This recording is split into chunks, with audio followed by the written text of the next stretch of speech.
everyone! Now turn your fast movement!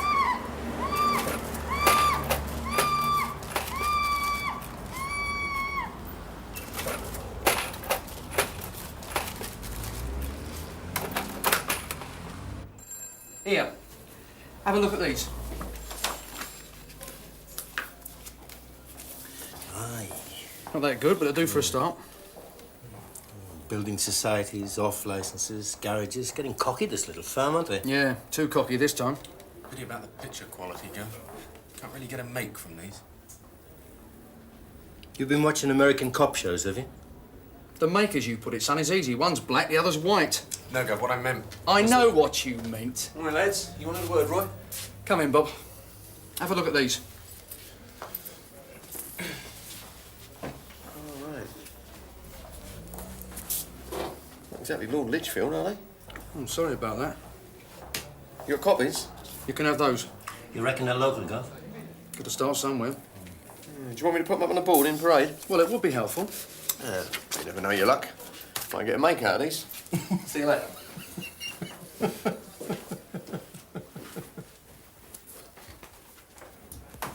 Right, item 2. Muggings. Same as yesterday.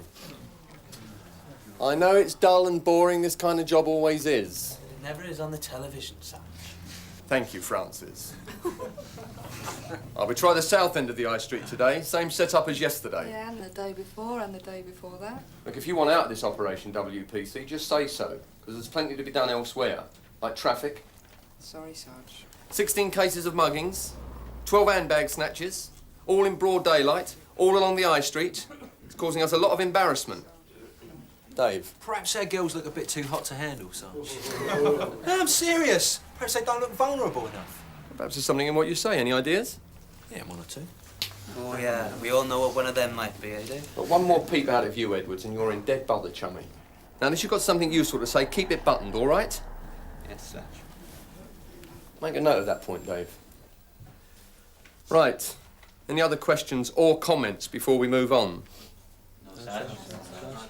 Right, item 3, armed robberies. I want you all to have a good look at these characters. One male black, one male white, both of them armed. One with a small firearm, one with a hammer. So be extra careful out there.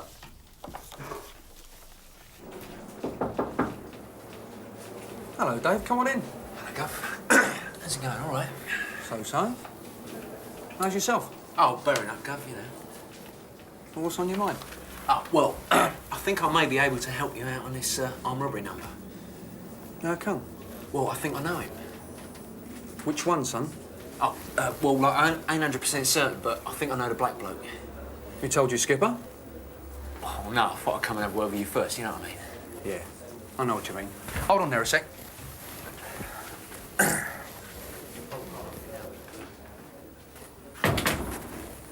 Right, Dave. Let's have his name. Right, well, like I said, I ain't 100%, but I think his name is Holt. Desmond Holt. Desmond Holt. Good. You didn't think you'd be scoring a few points by coming straight up here, did you? Okay, you know. And it don't work like that. I know that. You're out of order, son. I may not get on too well with you a lot of times, but at the end of the day, on the same side. I know that. There's a word called loyalty, and when and if you make the CID, it's a word you'll have to live by. Come in. What's the panic? What are you doing here? Sorry to disturb your tea break, Sergeant, but our friend here's got something to tell you. Now then, Dave, you tell your skip what you just told me.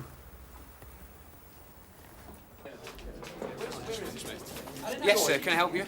Detective Inspector Galloway, please, son. He is expecting us. Could I have your names, please, sir? Morning, sir. Chief Inspector Kirk. That's right, Sarge. Well, just stand there, lad. Show the gentleman up to CID. Yes, Sarge. Cheers, Sarge. This way, sir.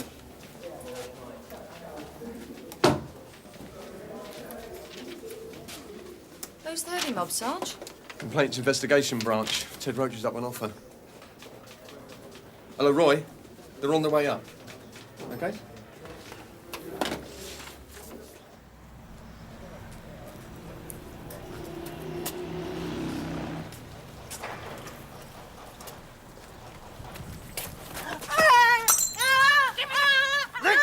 like, you silly cow!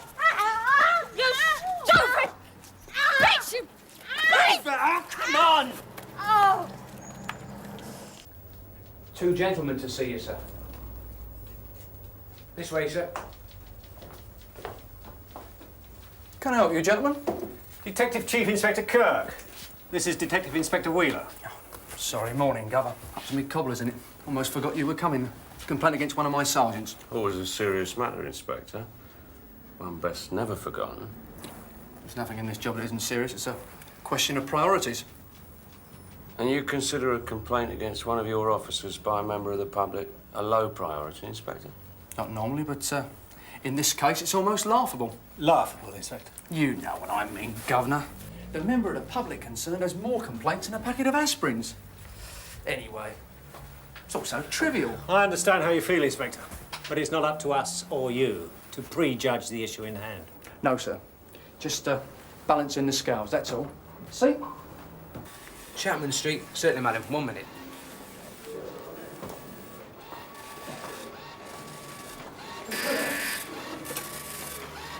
Sunhill Police Station.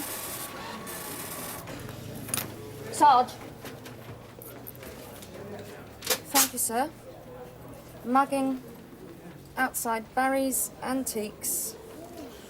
North end of the High Street. Yeah. If I could have your name, please, sir. Yes, we'll have someone there within minutes.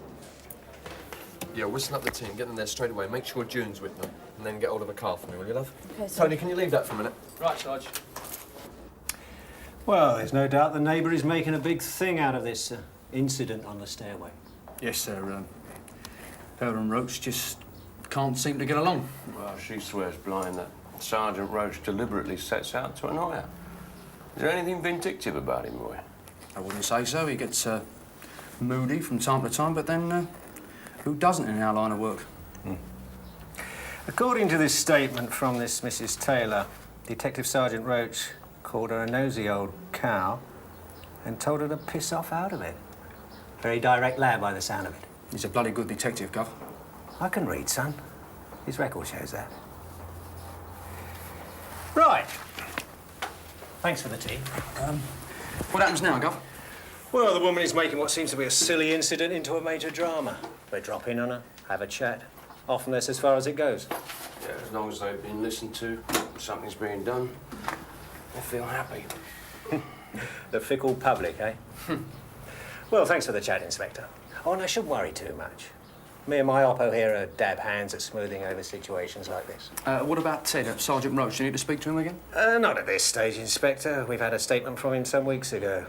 You might just tell him to be a little more diplomatic in the future, especially where this Mrs. Taylor's concerned. OK, Gov, I'll do that. Cheers, Gov. Fine. Bye. Oh, just one small point, Roy. I was checking the duty sheets on the day in question, and Sergeant Roach didn't book off until after 5 p.m. That's legitimate overtime. We were up to our necks in screwings. We hadn't done all the calls. Having a bit of a crime wave in this division, eh, Roy? Yeah. Me and Roach had a couple of nickings out of it a few days after this silly business. Oh, great. Nice to see overtime showing results. Well, that was all. See ya. Yeah. See you.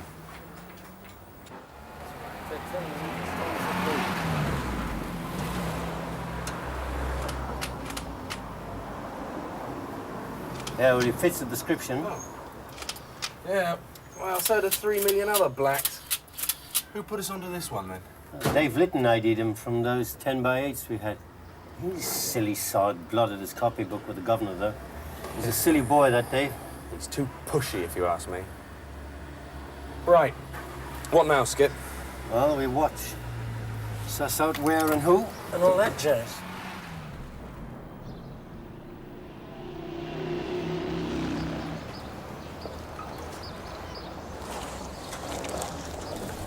Oh, Tom, what's the score? Well, I've sent WPC Ackland along to the hospital to get a full statement from the victim. How is she? Mostly shock. Took a nasty kick in the chest. Nothing broken or anything. How old did you say she was? Mid-30s. Descriptions? As before. Youths. One male, one female. Nothing we don't already know. Did she lose much? Nah, not much. About £2.50 in cash. And a chequebook. Check card. Yeah, had it in a pocket. Never keeps them together. Thin pickings. Yeah. It's a fair bet the animals will strike again soon. I'd say so, Bob. So, what's the score? Well, working on the old principle that lightning never strikes in the same place twice, we'll keep the team where they are, south end of the High Street, all right? I'll get over to the hospital and relieve June, send her back here. All right, fair enough. See you later. All right, see you, Tom.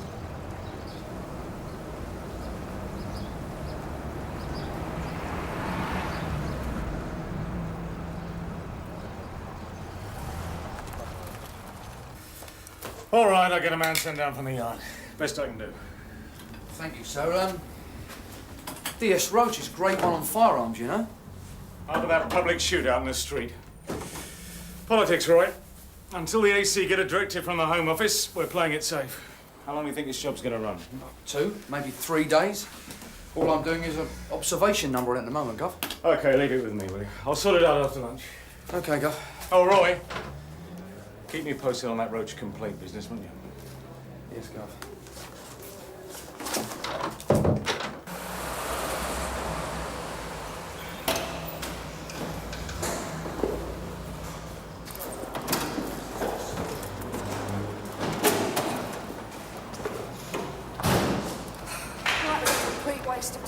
I wouldn't say that. Well, what would you say then? You don't seriously think those yobs are going to try it on with one of us, do you? I mean, the chances are 1,000 to 1. Oh, no, it's a long shot, but what else can we do? A wise old Welshman, he say, in order to catch fish, man must put hook in water. There's no such thing. There's a hook. As a wise old Welshman. Hey, listen, the world would be a sorry place without the cut and thrust of Welsh wit and talent. Read your history book. Yeah, just get the teasing. No, it's not my turn, it's You June's silly, turn. it's up It the is not. stairs. Biscuits. Dave, break room, 2 minutes. Hammers, new birds, maintains. He's not. Boy, looks well pissed off. He'll get over it. He's a pain in the arse anyway. Anyway. Sergeant? Come in.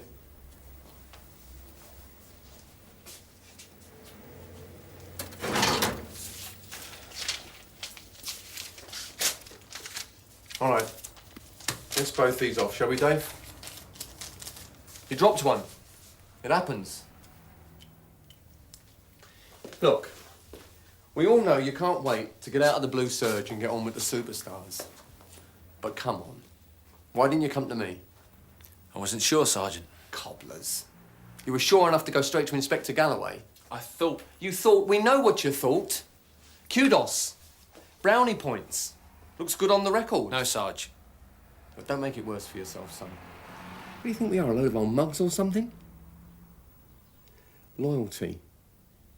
A team. All working together. That's what we're about. Can I go now, Sarge? Yeah. All right, you can go. But you want to look at this first. I'll leave you to it. What is it? Result of your CID board.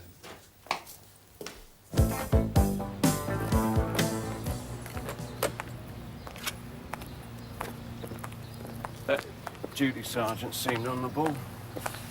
Knew who we were straight off. Of course he did. Bob Cryer, 20-year man. It's all in the file, all worth reading. Yeah. All that forgot you was coming bit was a load of old cobblers. That sergeant was on the blow at the moment we were outside. Well, of course he was. It's the way of things, my old son.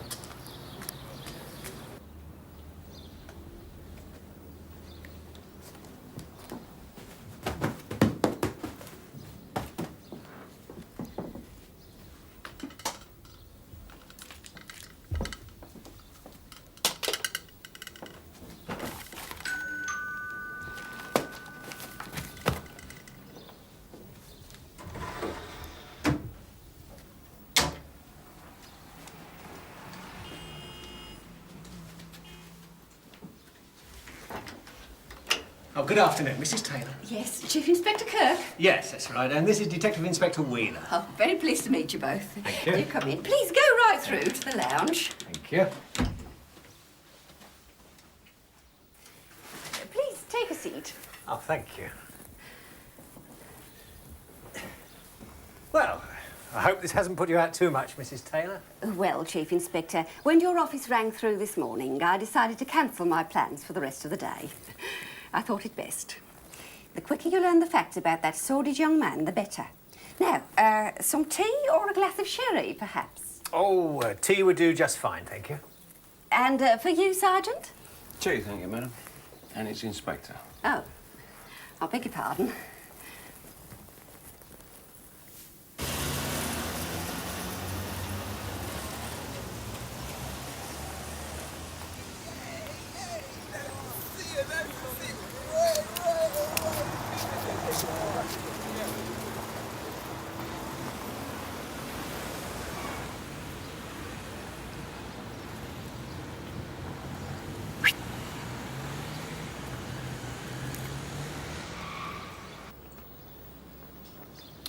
And you're sure of the time, Mrs. Taylor? Oh, yes, quite sure, Chief Inspector. I just rushed home from the market because I wanted to see Connors versus McEnroe on the TV.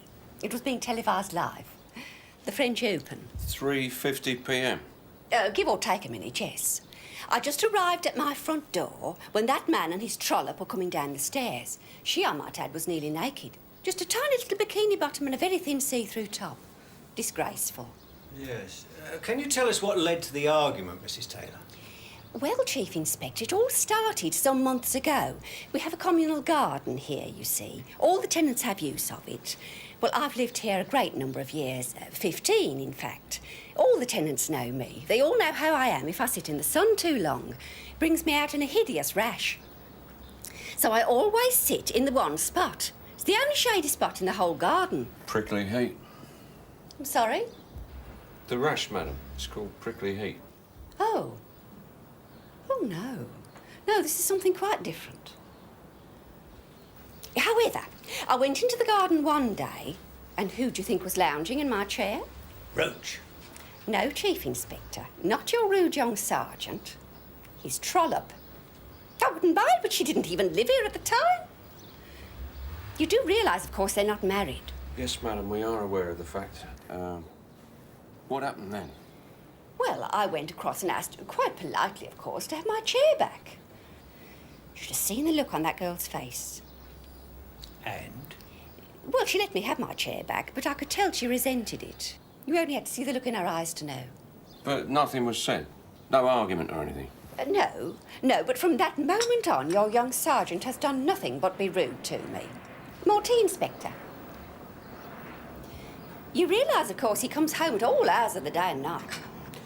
Yes, well, being a detective sergeant in the Met Police, Mrs. Taylor, he would. He has to work all sorts of strange hours. Well, I realise that, Chief Inspector. But when he comes home at 3 o'clock in the morning and deliberately uses the toilet in the noisiest way possible. I know it sounds silly, but he does, and he does it on purpose. How do you mean, madam? He lives directly above me, Inspector. Yes, we realise that. Please, Mrs. Taylor, you can tell us. No need to feel embarrassed. Very well, if I must. When he pees, he does it right down the middle, right into the water. You can hear everything down here. Everything. Yes, madam. Most annoying, I'm sure. Now, getting back to the row on the staircase, what exactly happened? Well, as I've explained, I just arrived home when they were coming down the stairs. He, I might add, was nearly as naked as she was. Just a tiny little pair of shorts. I merely asked the young man not to sit on my seat in the garden. That's all. Well, he got angry. He started calling me dirty names. He called me a silly cow. And when I said I'd complain, he told me to... Well, he swore at me. Tell us what he said, please, madam. He told me to piss off. The man has a foul mouth. Could you tell us why you asked him not to sit in your seat in the garden, Mrs. Taylor? Well, I was thinking of sitting there myself, Chief Inspector. It's the only spot I can sit with any comfort on a sunny day. Do you have a portable television set, Mrs. Taylor? Portable television? No, Chief Inspector. Why do you ask? Well, I thought you said earlier that you'd rushed home from the shops in order to watch tennis on the telly. Having a portable television set would have enabled you to do both. Sit in the garden and watch the tennis. I see. Well, I intended going down after the tennis. Straight after the match, in fact. I see. Thank you very much, Mrs. Taylor. She's not going to let it drop, Gov. Nope. She wants her pound of flesh, all right. I can understand why Roach don't get along with her, though.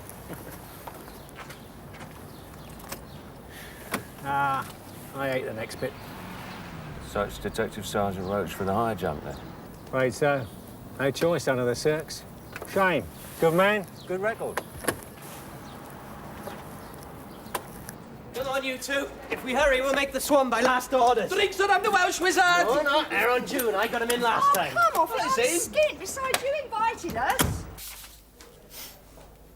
Oh, Gov, any news on that marksman from the yard? Yeah, just had it confirmed. He'll be here tomorrow morning, 8:30, ready for briefing. From D Department, firm in the blue flak jackets. What a load of old rigmarole. I'm grade A with firearms. I know, Ted. Ever since that Baker Street cock-up, people on the top floor, they've been playing it all very safe. Anyway, as long as I get some cover for you. The last thing I want is for you to have to tackle some headbanger or under a shooter. What's his name, then, this Wyatt Earp? Detective Sergeant Harold Daines. All right, Gov. Yeah, what's the score?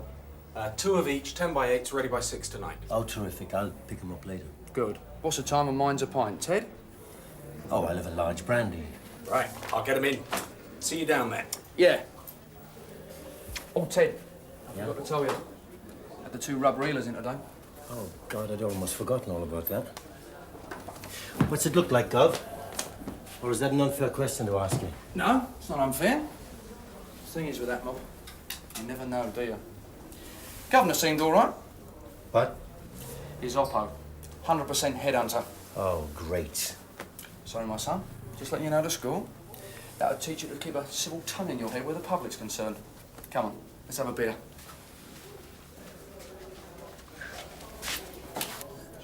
Cheers. Jim, have you got him in here? Oh, Jim. Yeah, I thought I'd get landed again.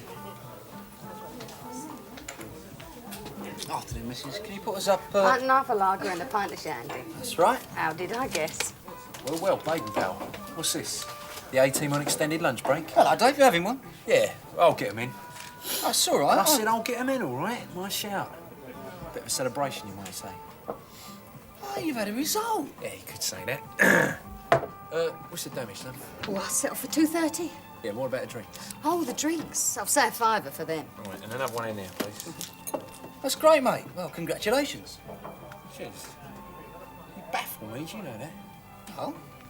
Yeah, I mean, you and me ain't exactly the best of pals. You seem genuinely pleased. Well, I am. Hey, come and join us. Yeah, I might cramp your style. You've got the wrong idea there, mate, but I forgive you for it. You're all right. All right, my son? Yeah, all right, Gov. I'll see you later, old son. Sure. Well, congratulations again. See ya.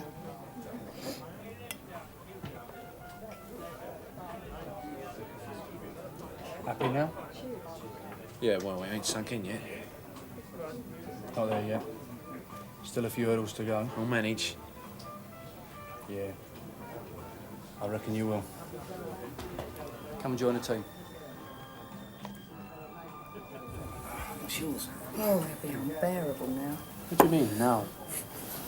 Well, give him a chance. I hope he makes it. Make a good detective, he will. Oh, yeah. Being a bigot and racist are qualifications for being a good detective, and Dave Litton's ideal. That's what I like about you, Jim. You're so tolerant.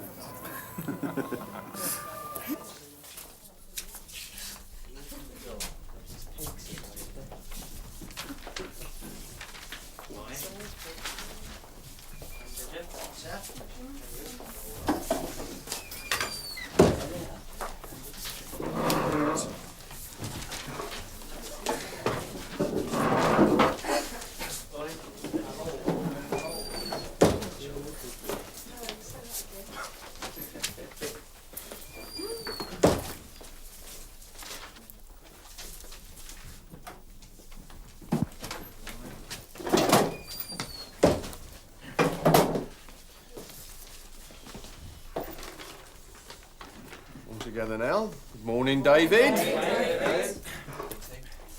Right, good morning. Right, item 1, same as yesterday, muggings. Now, as you all know, we were very unfortunate yesterday in that I chose the wrong end of the high street. But that, as they say, is how the cookie crumbles. Despite this setback, we will continue our operation from the south end of the high street, for today at least. Jim? Is it not possible, Sarge, to get the foot patrols from beats 4 and 5 to include the north end of the high street? With these 2 slight alterations to the route, we could get the degree of cover we need. Good point. And not one that has slipped my mind. PC's Bloom and Darling, Peterson and Chilton have been notified of these patrol modifications, and it is covered on pages 6 and 7 of your sheets. Morning. Morning, Gav. Morning, Gav.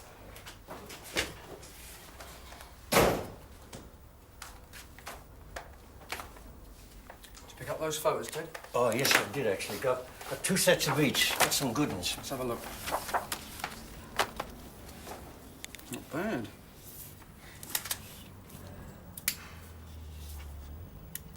Perhaps you're in the wrong job, son. It's a hobby of mine, photography. You mean you got time for that as well? Right. You two better get on and relieve Reg and Pete.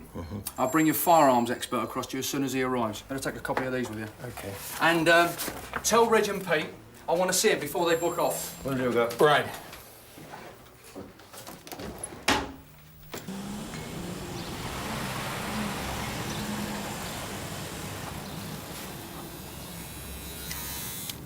Wakey, wakey, time to go home, come on. Oh, bad bleeding sight. Yeah. Morning, lads. Morning. How's tricks? Oh, great, just great. I can't remember the last time I had so much fun. No, me. Yeah, well, I'm pleased for you both. What's the SP? Right back from a Sambo club at 3:54 a.m. With, I might add, a bird with the biggest pair of knockers I've ever seen. Ain't stepped outside since. Well, would you if you pulled a bird like that? You wouldn't see me this side of next Christmas. Dirty boys, listen, the governor wants a word before you book off, okay? Yeah, he would. Right. Have fun. Yeah, we will. Up hold on. You'd be better off having one of your mobiles down Granter Street, Bob. Yeah, well, I'd like to, sir, but we're a bit light on the shift. You know, trying to keep the overtime down. Oh, good. I did manage to get one man here. The spreads us a bit thin. Yes, I can see that. OK, keep me in touch, will you? Right, sir. Oh, sorry, Gov. 10 minutes, Roy. Yes, Gov. Aggro? I don't know, really. It's that Ted Roach complaint thing. Oh, he'll be all right, won't he? Yeah, but... Oh, look, never mind about that. Can you bail me out of trouble? Look, I wouldn't ask unless it was important, would I? All right, what is it? I've got a DS coming over from the yard any minute, and I've got to get him straight across to Roach and Dashwood. I'll get the area car to do it. No, I can do that. I want to see the lads anyway, and Supt wants a meeting in 10 minutes. All right, what is it? Would you take these across to the garage for us? Mix them up with some other photos and see if anyone there can ID them for me. Yes, sir. Yeah, I suppose so. CID, son. I want to see a DI Galloway. Sir, gentleman to see you. Detective Sergeant Danes. Morning, Guff. Morning. Straight through. Leave it with me. I'll do it myself. Cheers, Bob. 35 minutes past the hour of 8 o'clock. I hope this day finds you well in the middle of the week. Sure, if you can't be well in the middle of the week, when can you be well? Never make it to the end of the week. Doesn't this bloke ever I don't stop know whether talking? it's raining or sunny Nerves. because I'm buried in the bowels of the BBC. Nerves. My old mum Somebody reckons might it's say nerves that's the when best somebody place to doesn't be stop buried, rabbiting or on. anywhere for that matter, as long as he's buried. Oh. Now, what was I saying before I interrupted myself? Oh, yes. There's a letter here from Keston, and Pat says... Well, well, well. Missed you at Kempton. Look at what we've got here.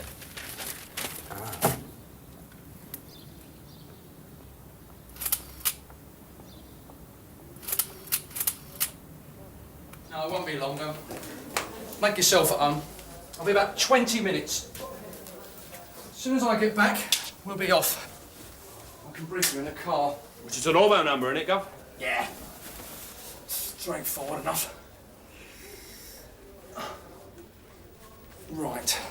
Oh, if you want to use the canteen, it's straight down here, left, and straight through the door. And, if you need something to read, my newspaper's on the desk, all right? Hi, Guff.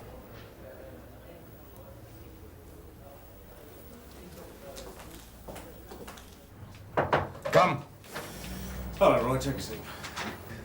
You know Detective Chief Inspector Kirk, Detective Inspector Wheeler. Morning, sir. OK, gentlemen, let's get straight to the point. Roy, this complaint against Ted Roach by his neighbour, Mrs. Taylor. Now, look, in normal circumstances, this would be simply a question of pulling Sergeant Roach in, smacking his wrists, and telling him to watch his conduct in future. However, I'm afraid that since the Chief Inspector's inquiry, it's no longer that simple. Oh? On the afternoon in question, the afternoon of Thursday, the 31st of May, Detective Sergeant Roach didn't book off duty until after 5 p.m. In fact, the duty roster book shows he booked off at 5:13 p.m. I've already explained about the overtime needed to get a result on those break and enter, sir. Yes, we know that, Roy. So what's the problem, sir? We have here a signed statement from Mrs. Taylor, backed up by statements from other witnesses, neighbours, who heard the altercation. And beyond any doubt, the row between Roach and his neighbour, Mrs. Taylor, took place on the staircase between 3:50 p.m. and 4 o'clock. Well, he wouldn't be the first bloke to have taken 5 minutes off to pop back home, sir. Detective Sergeant Roach was supposed to be a long way away from his home, Inspector. On the other side of the district, in fact. He was also dressed in a manner which suggested that he was about to do a spot of sunbathing. So too was his young lady, who this domestic fuss is all about.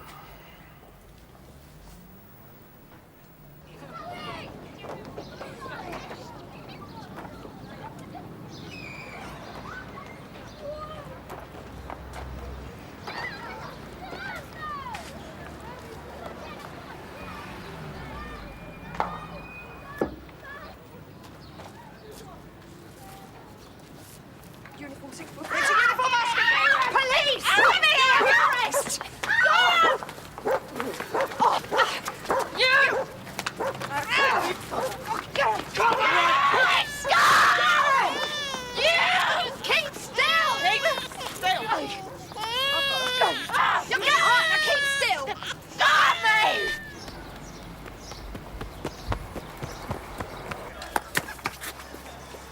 Now then, Sunshine, be wise.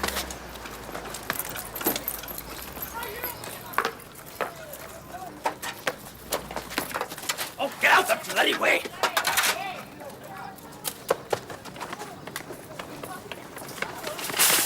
Oh, shit! Like, you're right! Hang it on, you bum!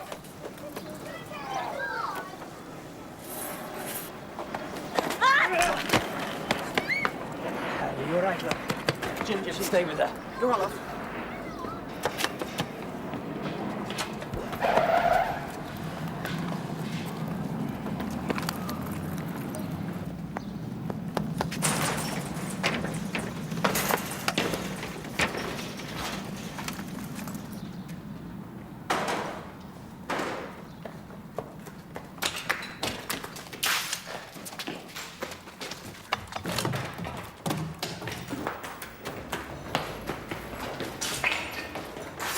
All right, Annie, hold it right there.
DC Dashwood, the uniform Oscar. Come on. Jimmy. Yeah, listen, I need the other unit on it, right? Yeah, I know. Den, not you. Take care of that. Yeah. Yeah, I know. That's right. So that's why I want it, yeah. Yeah, listen, look, don't go away from the phone. Just stay there with me, all right? I'll be back to you. Looks like your suspects are on the move. Yes, just Cheers, Bob. Something wrong? Yeah, Taffy Edwards, he's had a nasty in pursuit. How bad? Oh, we don't know yet, but they don't look too good. Listen, you know that little job you asked I'll me do to it myself. for? You sure? Yeah. Good man. I'll call him on the way over. Okay, cheers. Anything I can do? Only if you can work miracles, mate, but cheers. Do we need any further assistance? Right. Thanks very much. But just to confirm that fire appliance and emergency tender have both been alerted already.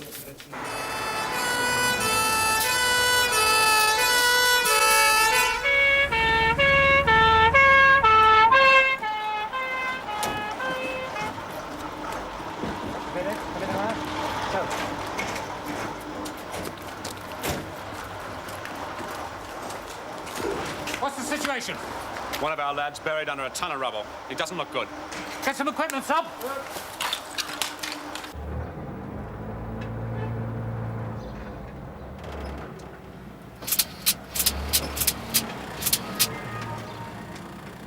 Well, what are they up to, I wonder? I don't know. Be careful, don't let them see you. No. Don't worry. Oh, no. Hold tight. And get on the wire. Well, why? You don't reckon they're gonna... Just get on the wire, quick! Skip! Bloody hell! Uniform Oscar, this is DC Dashwood.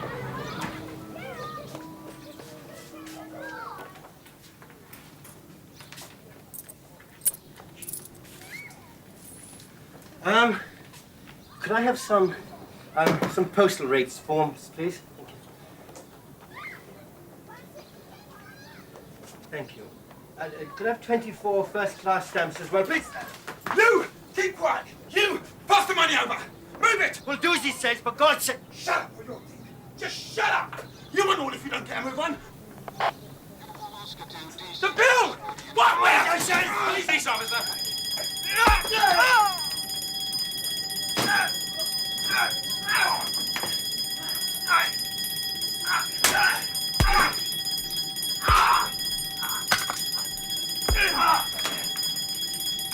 Out of my way, man, or I'll top you. I mean it. You move, and you're dead.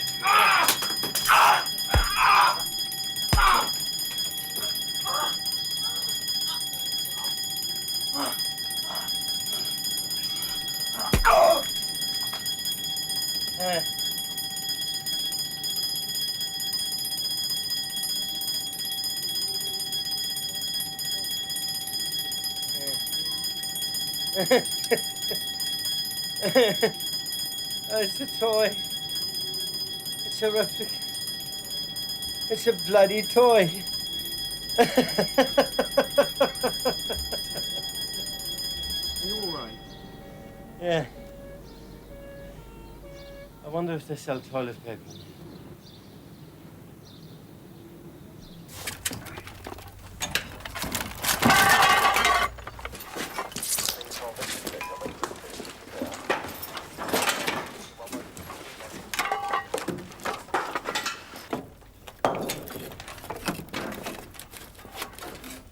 All right, hold it a minute, lads.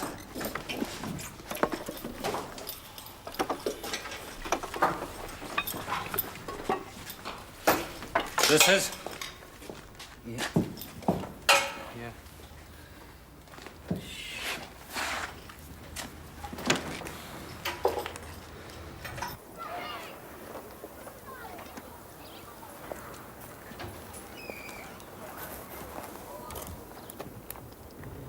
How you doing, Ted? All right? Oh, yeah, thanks, Gov. I'm all right. It's funny, I just can't stop shaking.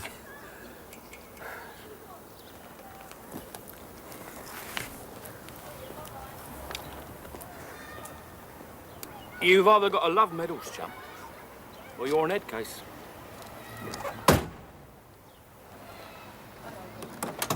Oi, Danes! Up yours.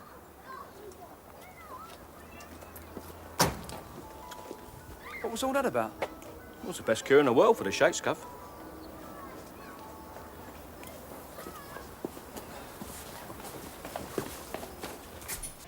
How long have we been here? 2 hours. Hey, Jim, Tony here. Sarge? What's the matter? Look, why don't you two get yourselves back here? Hold it! Cleaned up, eh? Hang on. You found him?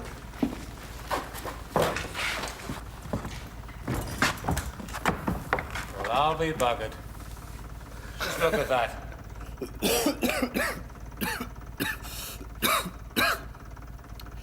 Anybody got a plaster? Morning, Sunhill Police Station. Hey, come on, shut up, Wallies. Anyway, it wasn't a real shooter. Oh, I'll cut Mr. Modest. Well, you weren't turning up, were you, Gov? Of course I did. What do you think I am, silly?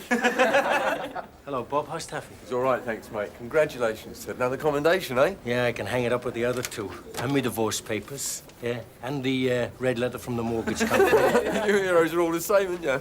Ted, Sue wants to see you at the double. Oh, I was just going to get my haircut, Gov. Hey, say thank you nicely when he pins the medal on. Sergeant Crime, Chief Superintendent Brownlow would like to see you in 5 minutes. Oh, that'll be Litten. Apprehending our friendly neighbourhood mugger. What was it? Short right? And he gave him a slap, didn't he? Come.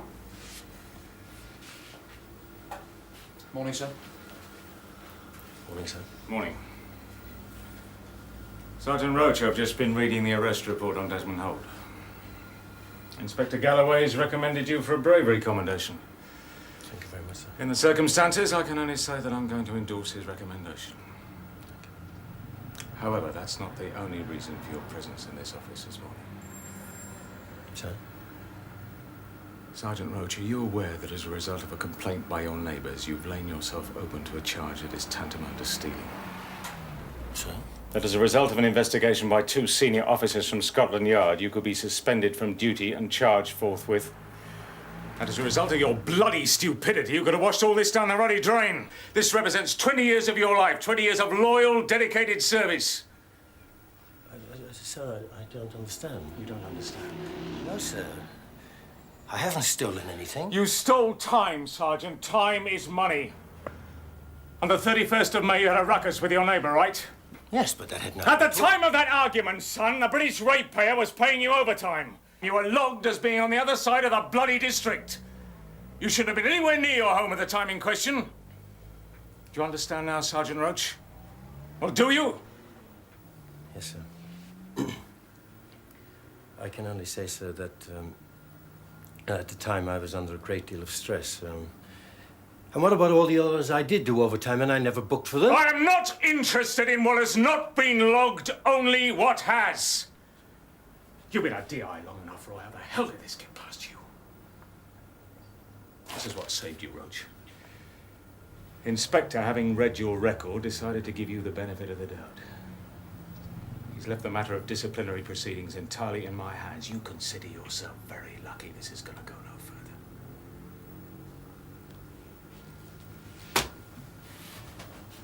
You'll be informed of what disciplinary measures I intend to take. Thank you, sir. Good morning, gentlemen. Thank you, sir.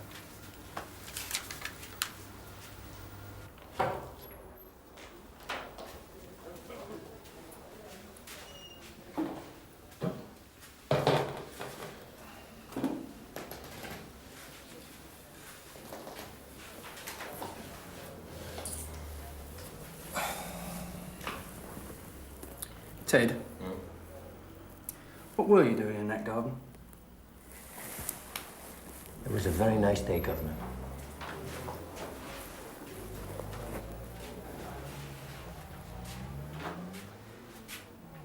Sit.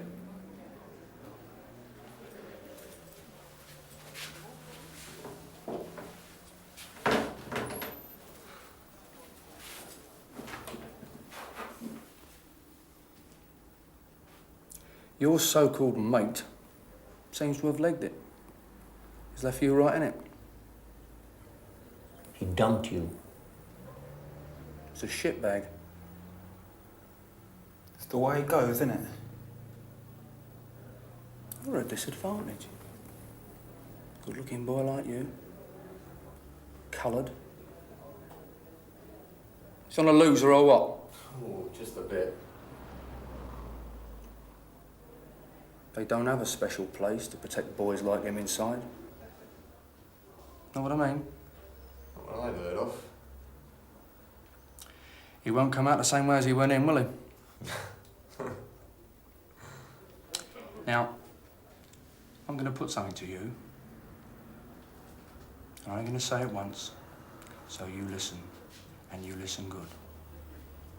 Now, if you tell me where your mate's likely to have legged it to, then I'll maybe have a little word with a beak for you tomorrow. Oh, yeah. Yeah, of course he will. Come on, you owe him nothing. He dumped you. Left you to carry the can all on your own. I've got nothing to say. I don't know where he'd be. All right, my black friend. You want to play the buck? That's up to you. Come in. This just came through on the way, sir. Tar, son. Right, take him back down, Sergeant. You blew it, son. Chance, have some friends in court tomorrow. Your pal Hollis got picked up by the Essex police half-hour ago. Well, like I said, the way it goes, isn't it? Hey! Get it out!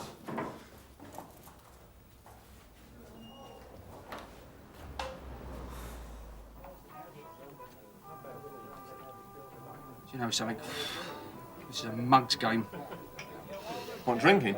No, you Burke. To force the job. Must be easier ways of earning a crust. Yeah, I reckon there is. Same again? No, I've had a gold watch. Timo? No, a pint and a bit for me. And for this young gentleman, a scotch. Which one's that? Cheers.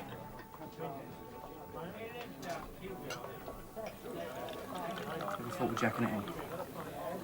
Yeah, about as many times as you, I reckon. That's a lot. One of these days I'll just tell them. Tell them to stuff it. Yeah, that'd be good, wouldn't it? Me and all. Why don't you stuff your job right up your arse?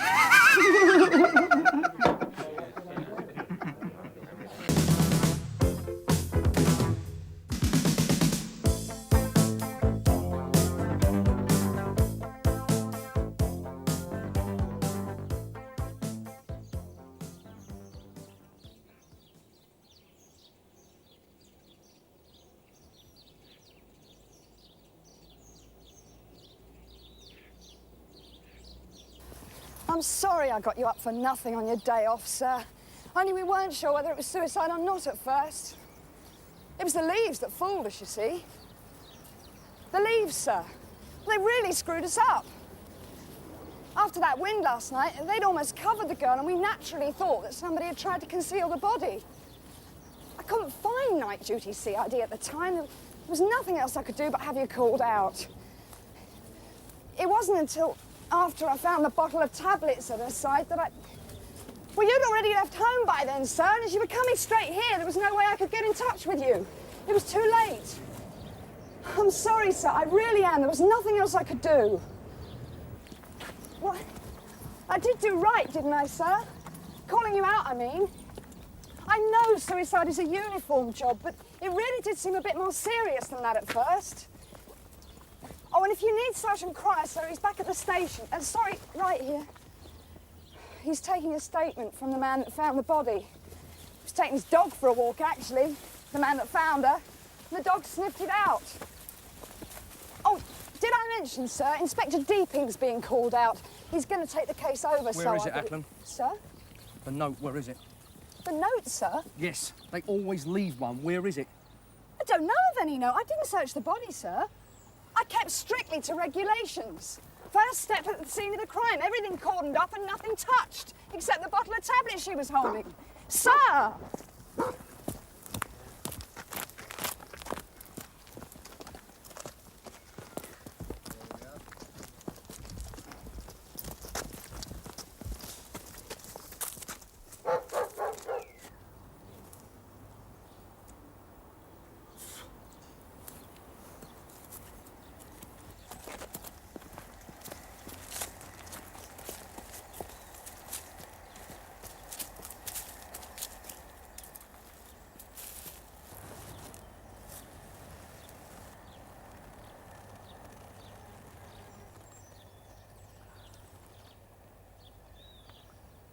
First time I've seen her face properly.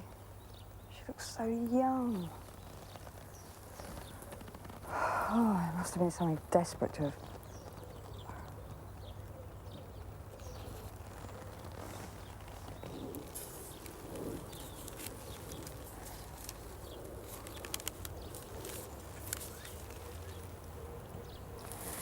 I suppose it was over a man. It usually is, isn't it? Does she give a reason at all, sir?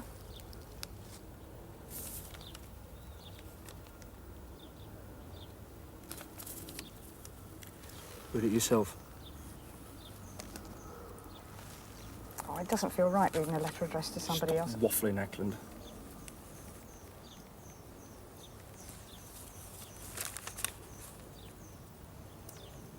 To my loving brother Rick, I leave my boy George records, souvenirs and concert badges. I hope he understands. Please forgive me, Mum and Dad, for the shame That's I... enough.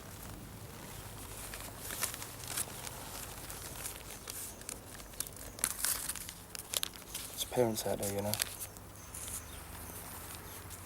Still think they got a daughter. Well, a bit screwy. But a daughter nevertheless.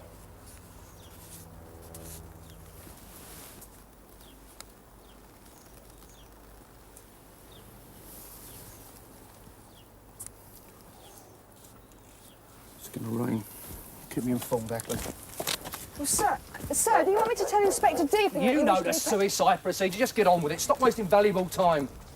Look up the face. That man's a bloody pig. I don't know, you've got to feel quite lightly. If that'd be me drag Galloway out of bed, he would have my guts for garters. Well, it must be because you're a woman. Oh, don't you start that old nonsense. I get enough of that crap from everybody else. If you seriously think I get any different treatment, you're mistaken, Sonny Jim. Well, just look around you. Oh, sorry, I didn't mean anything. I was only joking. Yeah, well, just look around. You call this a joke? There's a stiff lying down there, a moody DI. What's happened to all the good things in life? You tell me. Oh, I'm sorry, I just didn't know you felt so strongly about it, that's well, all. that's the trouble with you, men. You don't. Oh, I'm seriously thinking about jacking it all in before it's too late. I don't want to turn into one of those hardened cows. Put your papers in. Resign. Yeah. You don't want to do that, Jim. You're a good copper. Everyone says so. You see, you don't know what I'm talking about, do you? Don't do anything too rash. Have a chat with Sergeant Cry. I mean, he'll put you straight. Go on. For me. Yeah, I'll think about it.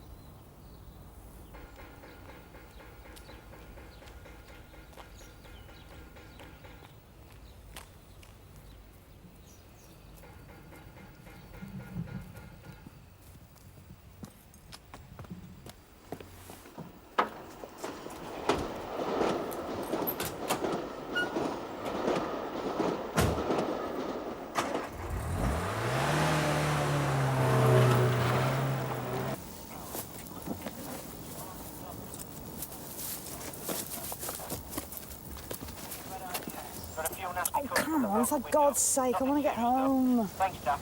Over now. Ackland here. Any news of Inspector Deeping yet? Over. Hello, 643. Inspector Deeping's reported sick. Sergeant Cryer now leading. ETA 10 minutes. 10 minutes. Over and out. Oh, yeah, shrewd man that Deeping is. I bet Cryer's well pleased. Next up, kid. What a waste of life. Yeah. I suppose at that age she thought she knew what it was all about. Look, I better get back to the station. I'll make a start on tracing the parents, or else Sergeant Cryer will never get off duty. Well, that's a job I don't fancy at all. What job? Well, telling the parents. If I were you, I'd leave that to Cryer. I mean, he's more used to it. Yeah, well, there are some jobs you can't avoid. I'll see you when I see you, June. June? Look, if it's any help, he might save some time. It's a squat. Eh? Oh, the address on the letter, it's a squat. How do you know? Well, we had an inquiry there a couple of months ago. It was a red sports car. It was a right expensive job. Was involved in a damage only. It failed to stop. Well, the people in the other car thought they saw the driver come out of that address. Well, I thought it was a bit funny at the time because nobody with a car like that's going to live in a squat, are they? That's all right, Nina. Bloody squat. Oh, it's no good moaning about it. I might as well go straight there. I'll see if anybody knows where the parents live. God, I'm glad this is the last sodding day of night duty. Don't worry about it, June. Look, it's just a bad patch you're going through. You'll be all right.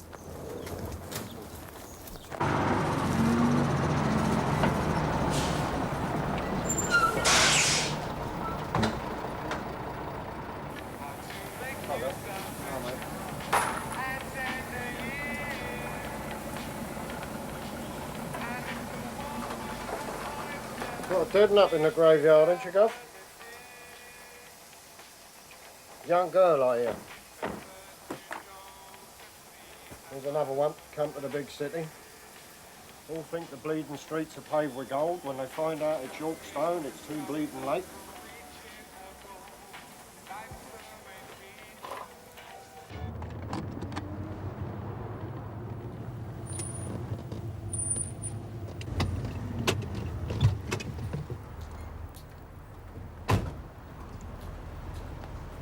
Right, I'll see you back up in the canteen, all right? I've got to go and see Galloway before I book off. Some people have all the luck. Yeah, but you be me.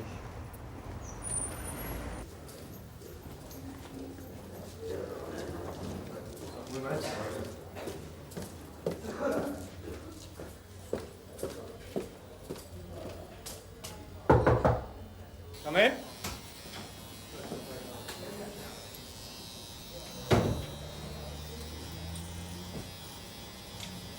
Don't your bloody people ever suss a situation out right? I'm sorry you got lumbered with one of the large this morning, Roy. But Ackland did right. Could have been a murder at that stage. This is going to be my first day off in yonks. And your WPC couldn't get on that bloody phone quick enough, could she, eh? She'd have stayed on the scene for a few more minutes. She'd have figured it out straight away. Suicide, not murder. Look, why don't you go home? You're working too many extra hours. Are you back on the fags? Didn't buy that. It's one of Ted Roach's. And you got that silly shirt on again, haven't you? You've been out clubbing it last night. Got your brothel creepers on, have you?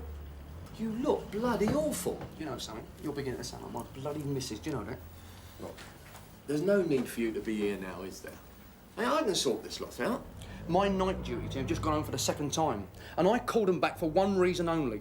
To give them a bollocking for not being available when this body was found. And what do they tell me?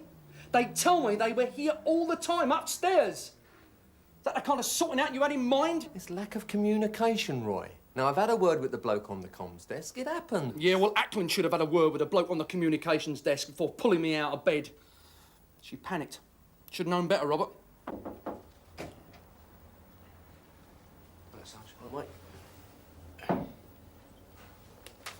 Sorry, do you want one? No, it's all right, mate. Cheers.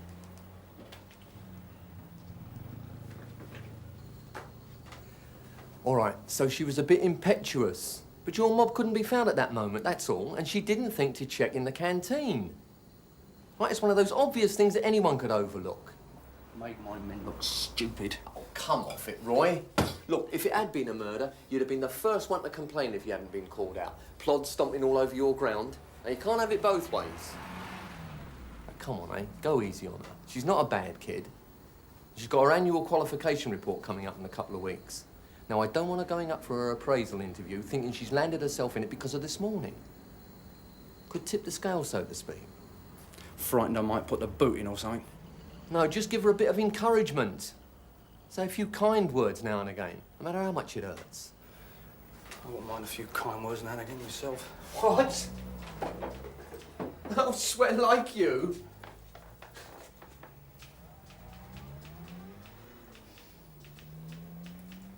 All right, worker at home. Who'd be a father, eh? Come in. Okay, Roy? Detective Inspector Galloway here. Yes, love. Yeah, I know all that, but I didn't expect to get called out in the early hours, did I? Look, I'll be back in about an hour, all right? Yeah. Yeah, I've already been reminded it's my day off. I'll see you in about an hour, all right? Look, I can't talk to her anymore. Look, I'm very busy. I've got to go, all right? Bloody women! Sorry, Roy. That was something I forgot to tell you. Your missus rang earlier. I promised I'd give you a message. I haven't dropped you in it, have I? I'm sorry about this morning, sir. Well, you asked me to keep in touch, let you know what was happening. Come on in. Tell us what you got. Well, her name was Amanda Jenkins. She was 18 years old, lived in a squat down by the docks. Apparently she left home about 6 months ago against her parents' wishes and came to London with ideas of being a fashion model. Where's home? Norfolk, sir. Dad's a farmer, Nathaniel Atkinson. It's her stepfather, actually. I'll notify him. Leave it to me, June. Oh, I've already done it, Sarge. I informed the local police, and I thought it'd be easier if they went round and break the news over the phone. Well, I did do right this time, didn't I, sir? Yeah, good thinking. Yeah. Thanks, Sarge. Why did she do it, Ackland? Did you glean anything on that? Most of the information I got, sir, was from her best friend, a girl called Rachel Dimmock, who lived in the squat with her. Now, she was too upset to tell me a great deal, except to say that apparently Amanda was involved in some kind of show business. She wouldn't go into detail, except to say that Amanda didn't like it very much. She used to come home every night in tears, apparently. Who else lives in this squat? About 9, 10 young fellas. Hard-working lads. Keep the place very clean and tidy. It's not at all what you'd expect. Young, eh? About as old as you are, they, Ackland? Yes, sir. Sort of. I'm not very impressed with WPCs at the moment. But I don't think it'd be a bad idea if we took Ackland off normal duties, let her follow this through to the end. Probably come up with more answers than you, Sarge, you know. Being in the same age, generation gap and all that, if you know what I mean. Oh, I don't know, Roy. It could be difficult. She's on night duty, remember? I don't mind working through, Sarge, if it'll help you. Got a post-mortem fixed yet? 12:30. You realise this means going to the post-mortem with Sergeant Cryer? Well, yes, sir. I've got to do it sometime, haven't I? All right. My advice to you, then, is to go and have a shower, get freshened up, get changed, and get some food inside you. Because it'll be the last you have for a while. Sir?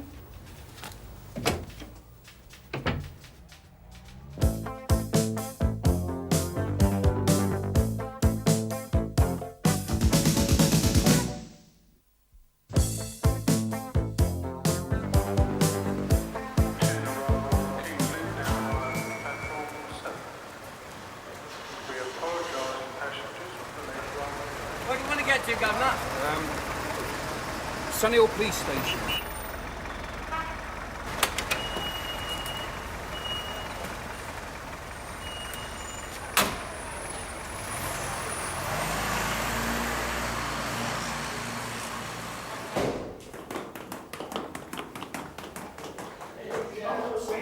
You've had enough for one day, Colin.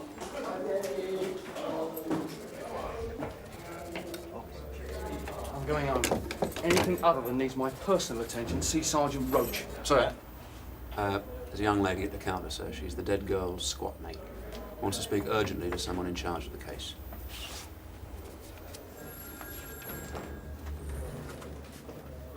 Rachel?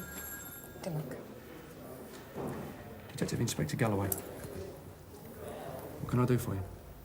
There's a few things I think I should tell you, Inspector, about Amanda. I don't know about you, love, but I could do with a cup of coffee. I'm sorry.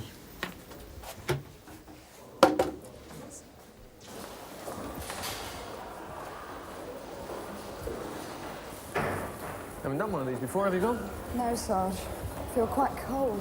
Oh, don't worry. It's all in the mind. Just a job of work. What a job.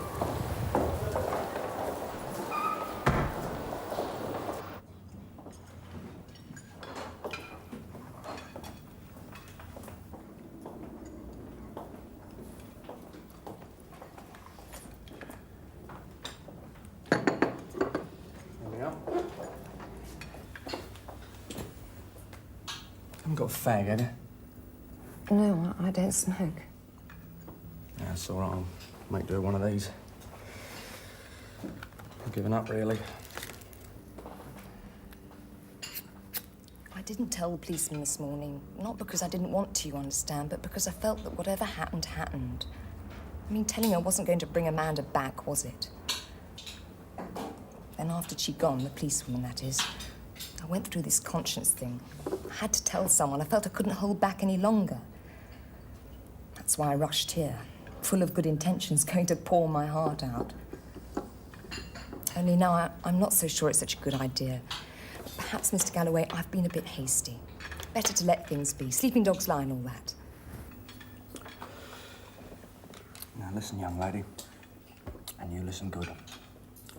There's a lot of things I'd like to be doing right now, instead of sitting here listening to this load of crap you're giving me. Now, you said you come here to tell me something. Something urgent. Couldn't wait, you said. So start talking, madam, and don't mess me about anymore. She was on heroin. There was nothing I could do to help her. All right. Now, I want you to tell me everything about Amanda. Every little detail. Her likes, her dislikes. Anything you can remember, Rachel. I want to know everything. Do you want to come on through? He's interviewing at the moment, but if you'd like to wait in his office, he shouldn't be too long. Thank you. Here we go.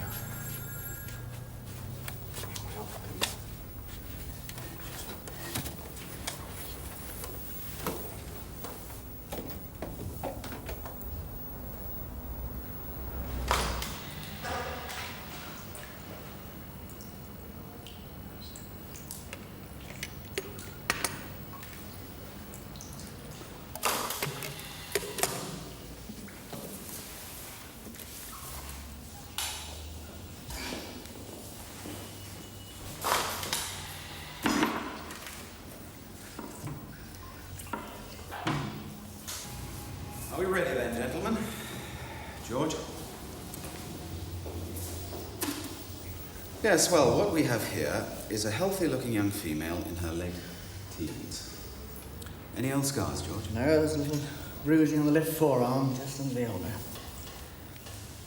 Okay. I'll come back to that later. Length, George?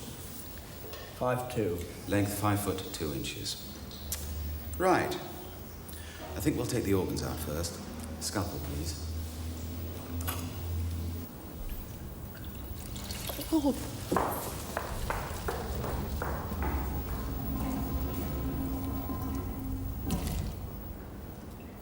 Everything? What else do you want at this stage, other than the cause of death? It's not for me, sir. It's for Detective Inspector Galloway. Ah. Galloway, is it? Yeah, I'm afraid so. Should have known. Ghastly man. Sir? Good CID man, then.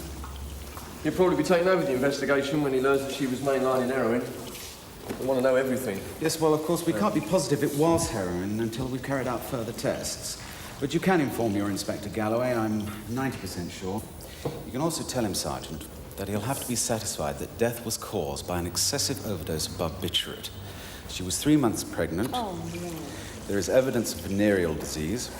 And if he's still not satisfied, you can throw an ingrowing toenail on the left foot.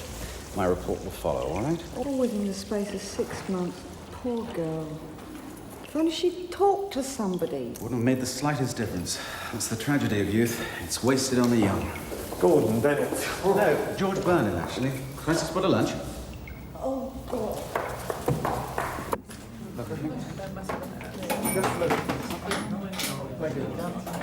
She was the best friend I ever had, Mr. Galloway.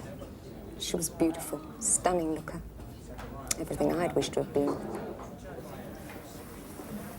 What about the couple with the red sports car she met? Tell me more about them. There's not much more I can tell you, really. Except they picked Amanda up somewhere. Maybe she went knocking on the wrong doors, I don't know. You see, she had this burning ambition to be a fashion model. Nothing else mattered. Anyway, they told her that they knew influential people. People who knew people. And they arranged the photo session, yes? Never forget the morning she left. She looked as if she'd stepped out of one of those magazines. Couldn't fail. When she got back to the squat that evening, all she wanted was to cry. She couldn't stop. She wouldn't tell me what had happened, Mr. Galloway, and I was her closest friend. And what about the heroin? That came later. It was all part of the same scene. She was hooked. They were the suppliers. There was only one way out. And she took it. All right, all right. Listen, I'll get us another cup of coffee and go somewhere quieter.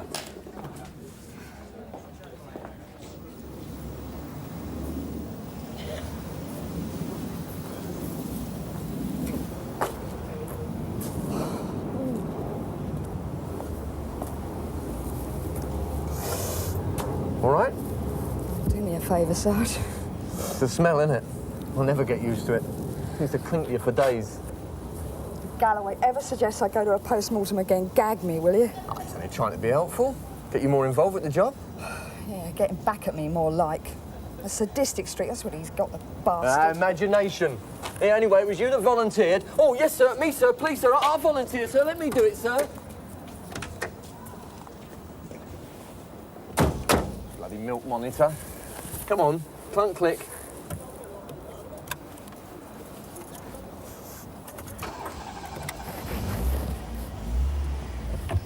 I'm putting in my papers. I've had enough. Yeah?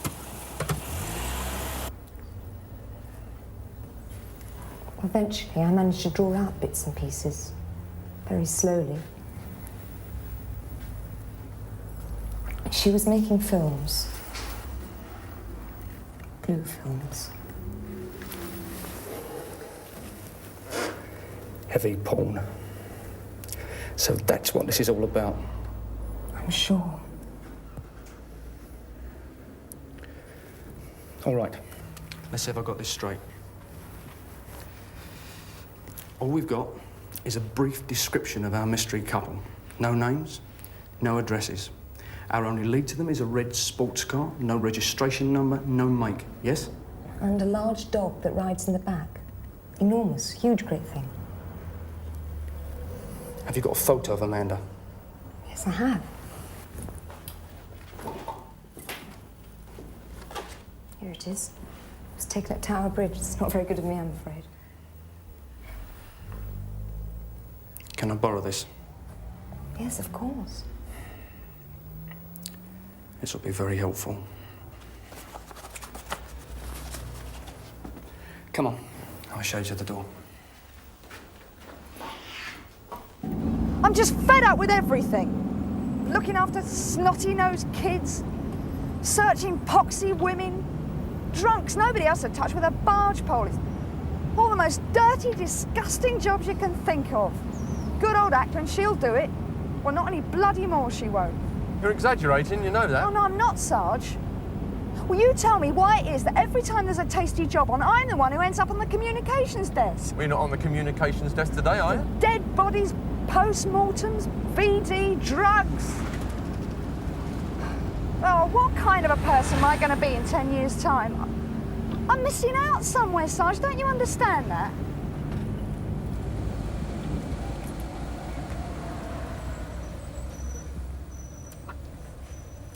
Right. When we get back to the Nick, I don't want to hear any more about putting your papers in. I've made Just up my... listen! Right? You just get your things together, book off, and then take a few days off and get yourself sorted out. Oh, yeah, and let Galloway think I've bottled out. No thanks, Sarge. Only when you come back, I don't want to hear any more of this resigning nonsense, all right? He'll understand. Oh, he'll understand. Like hell he will.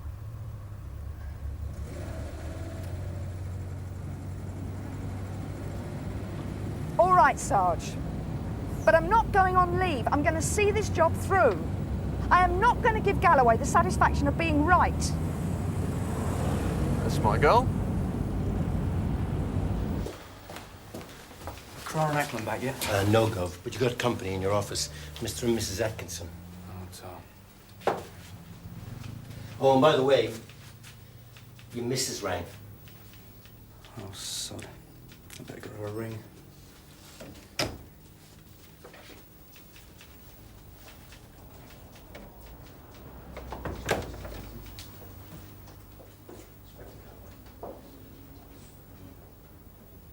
Remember...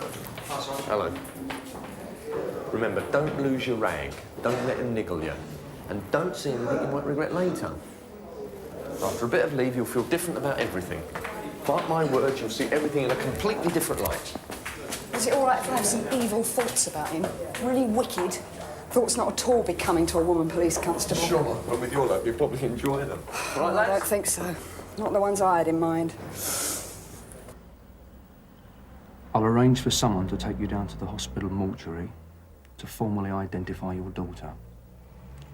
It's not a very pleasant experience, but something that nevertheless has to be done.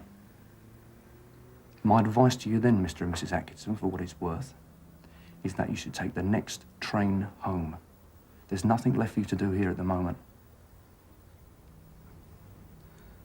I think we'd like to go and see where she lived, Inspector.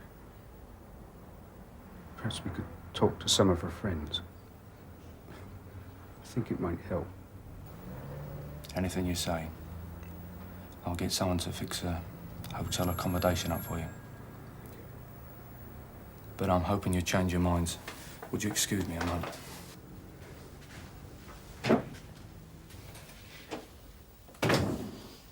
What, you were going home? So did I. Mum and Dad? Yeah. Keep your voices down. Let's stay number down.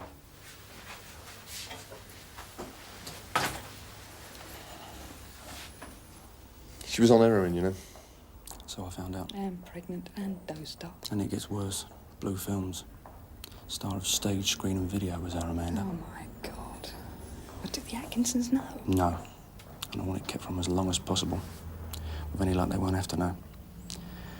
Ain't got enough on their plate as it is. So what happens now, Roy? Your department take over? Yeah, but I want you to stay on. Both of you. You're familiar with the job and I haven't got time to brief someone else now. This is what we're looking for. A couple. Late 30s, early 40s. Bloke, nondescript, got nothing on him. But a woman, she's a bit chic, blonde, slim.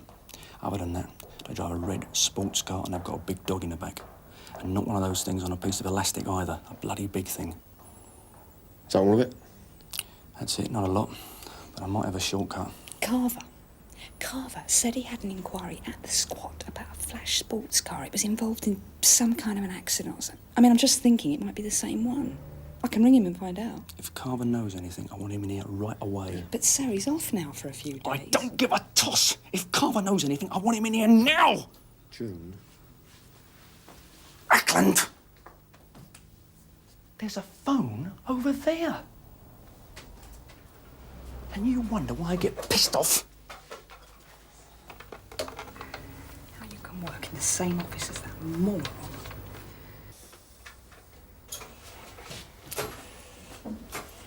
Look, go easy on her, Roy, eh? She's had a bit of a rough day. She's had a rough day, haven't we all? We've all got problems. She wants it rough, she wants to come round to my house. It's engaged, sir. Well, keep trying. Look, Bob, if we can find that couple today, we can hit them straight away. With any luck, we can drum up enough charges to put them away for a long time without dragging that girl's name through the dirt. It's not going to be easy, though, Roy. I won't ruin their lives anymore. They're going to have enough problems facing up to what they already know. I should have given her more love. Showed her more affection. Oh, I shouldn't have let her leave home. I should have tried harder. Don't talk like that, love. There's nothing you could have done. Really, No. nothing.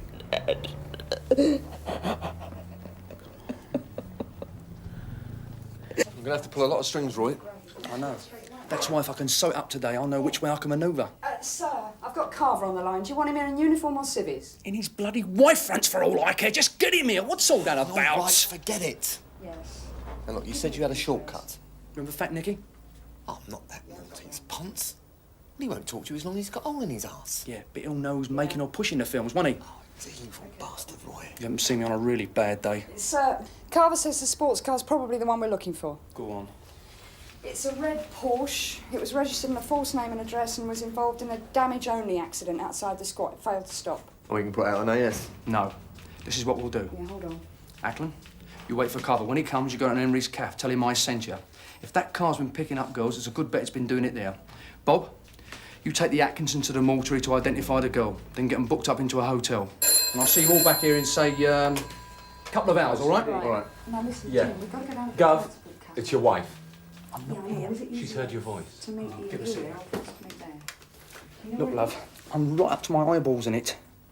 I don't know, it's up to you. I'll come back just as soon as, all right? You want for us to go together?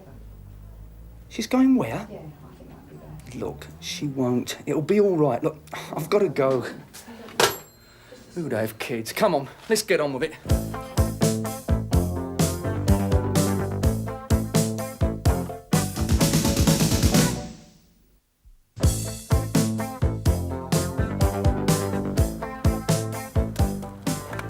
Mr. Galloway sent you, you say? Yeah, he thinks she could probably help us. Oh, I'm sorry, she ain't feeling too good. Don't know what's the matter with everyone today. He was acting bleeding strange this morning, your governor, Galloway. Never said a bleeding word, usually gives me a white rollicking. Yeah, well, you'll be happy to know. He's back to his old self again. Good. Don't like to see a man moping about. You were saying? Yeah, I think she could help us out. He believes you probably know about this car, if it has been round here, picking up young girls. Red Porsche, eh? Don't know one of these foreign cars from another. There is one I got in mind. Could be, I suppose. Which one is that then, Henry? I haven't seen it for a while. Young fella. Tasty bit of crumpet with him. Quite attractive, blonde hair. Wouldn't kick it out of bed, tell you that. Not that I get much of a chance these days. You don't know where they come from, do you? What area? Not from down this end, son.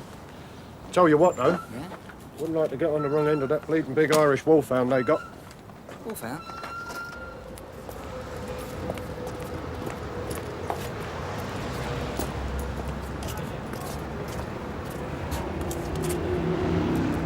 Right, cheers. That's great, yeah. See you. Mind how you go.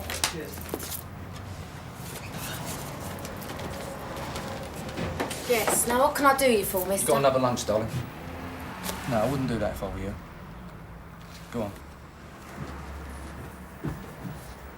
Not out that way. A nice vodka and orange. Cheers.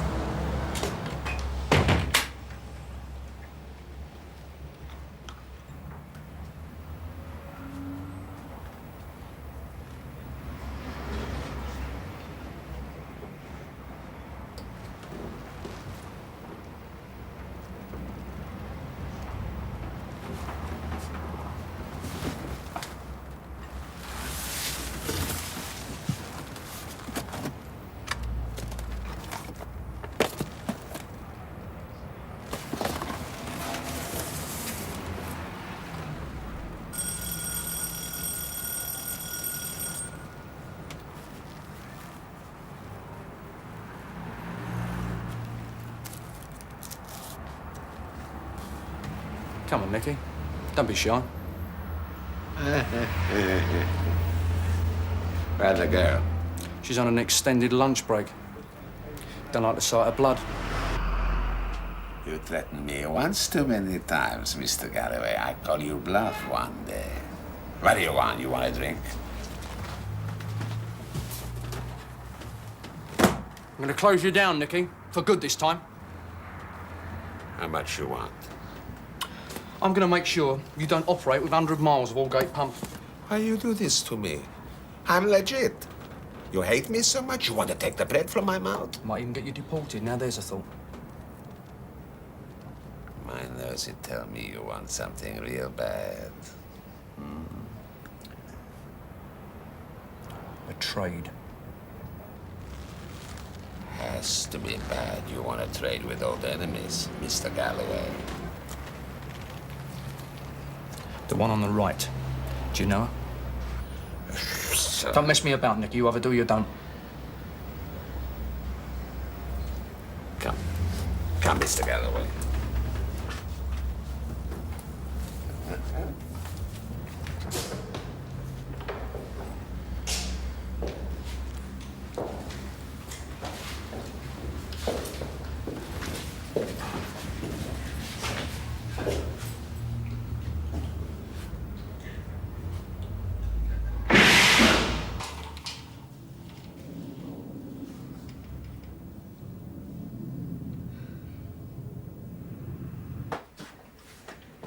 You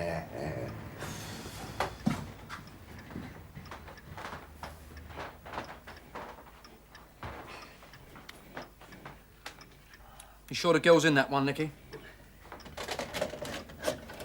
Patience, Mr. Galloway.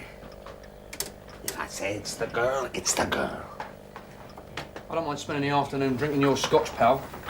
But watching a load of filth is definitely not on my schedule unless it pays off. I'm a very busy man. Know what I mean, Nicky? Yeah, of course. You want Nicky should cut his throat, huh? Bugger about? You keep your word, Mr. Galloway. Nicky keep his. O'Malley Productions. Let's hope this is the right one. For your sake, Nicky. You will see. When she takes off the mask, you will see.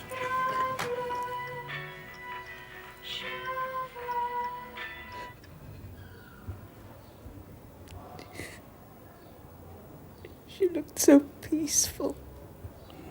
So...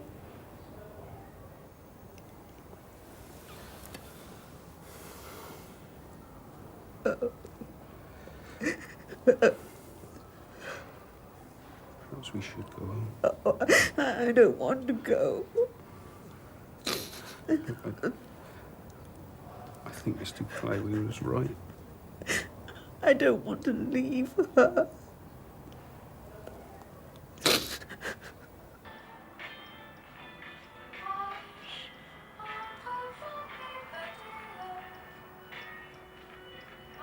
There, you see, it's the girl. Stop it. Run it back. I want to see that close-up on her face when she takes the mask off. The best match. Look, run it back, Nicky!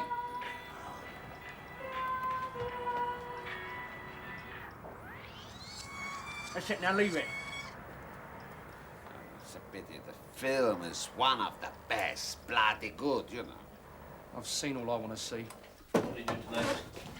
No idea. I've got to do this one first. Hello, Gov. Cry back, yeah? Yeah, he's with Carver and Ackland. They're having a cup of tea in the canteen. Give him a call, Mike. Tell him I'm back.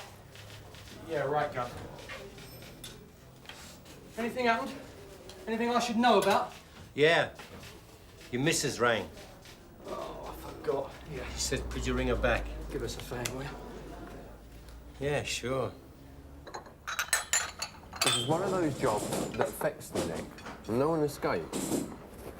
Good for the conscience. Good for the soul. Sarge, Governor wants to see you. Right. And it clears the guts out. Come on, you two. His Royal Highness requests the pleasure.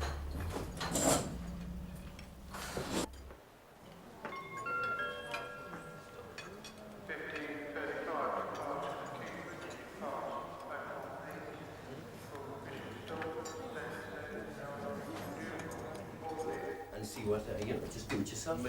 Yes, leave it to you. Come back when you got something. What's this, canteen? You got the biscuits, have you? Yeah. Ted, Mike, I want you in on this. Right, first of all, Bob, what about the Atkinsons? Well, she's not taking it too good. Did you get them fixed up in a hotel, OK? Unfortunately, no. She's changed her mind. They've gone back to Norfolk. Good. What about you? You and Carver find out anything?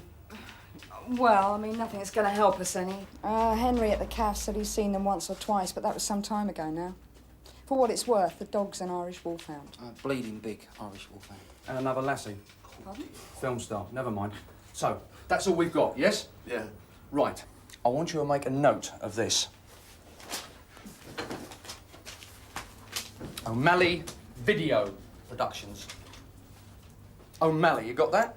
Mm-hmm. Right, Ted. I want you to check with the pawn squad at the yard, find out if they've got anything at all on this firm, and follow up any subsequent inquiries. Mike, I want you to try the ratings office, social security, etc. I can put out a general search. No, Ackland can do that. I want you to try the drug squad and soft soap customs and excise. You never know, they might come up with something. Carver, I want you to give Ackland a hand. There's bound to be a number of offshoots from CRO. Now, I'm going to miss him for about an hour. I'll be back about 4:30. We should have come up with something by then. I'll see you all then. Yeah, it's O'Malley.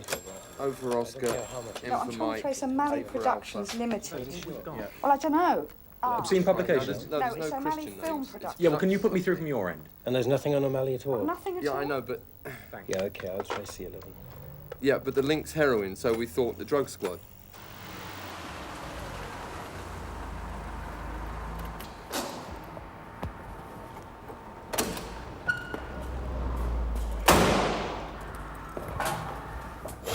Hi, Gov. Here, what's occurring upstairs? Everyone's running around like bleeding blue-ass flies up there. Wooden Tops and Superstars joined forces, have they? The word is liaison, Litten. Fragile, maybe, but liaison. Delicate détente, Gov. That's what they call it in the papers.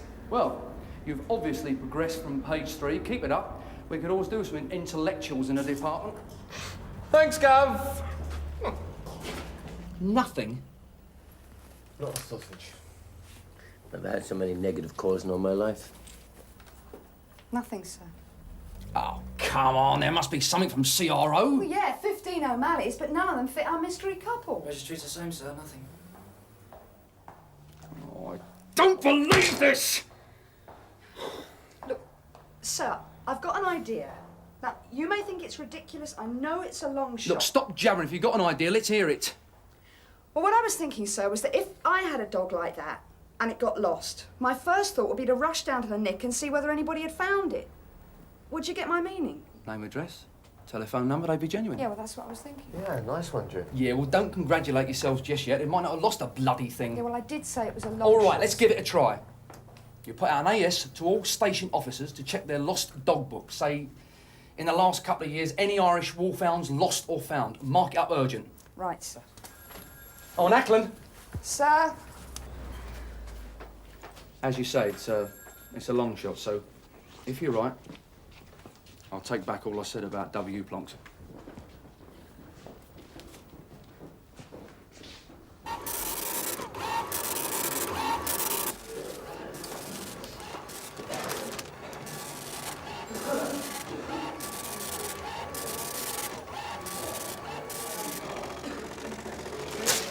That's it.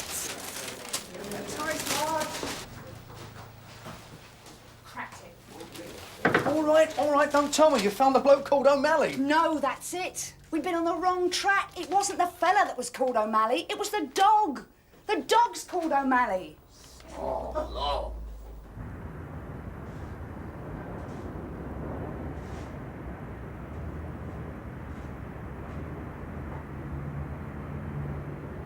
Ted, can you hear me? Mike. Have you found the entrance yet?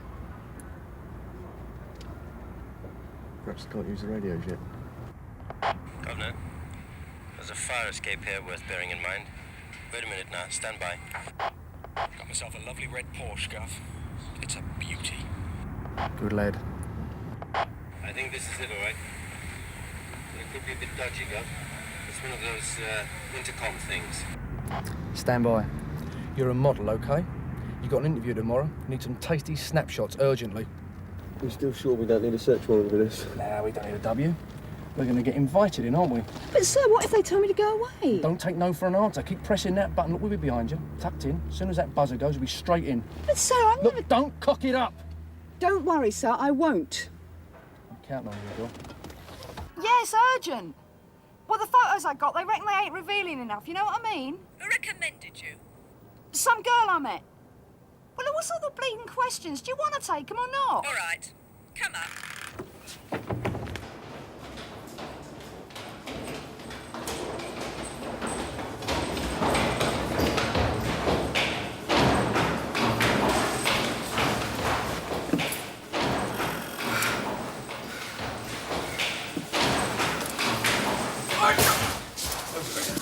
Get these girls out of here! June, do you want me to take this one down to the car, Gov? Yeah, go on. Come on. I want to see your warrant for breaking in here. I'm not having this. I want to phone my solicitor.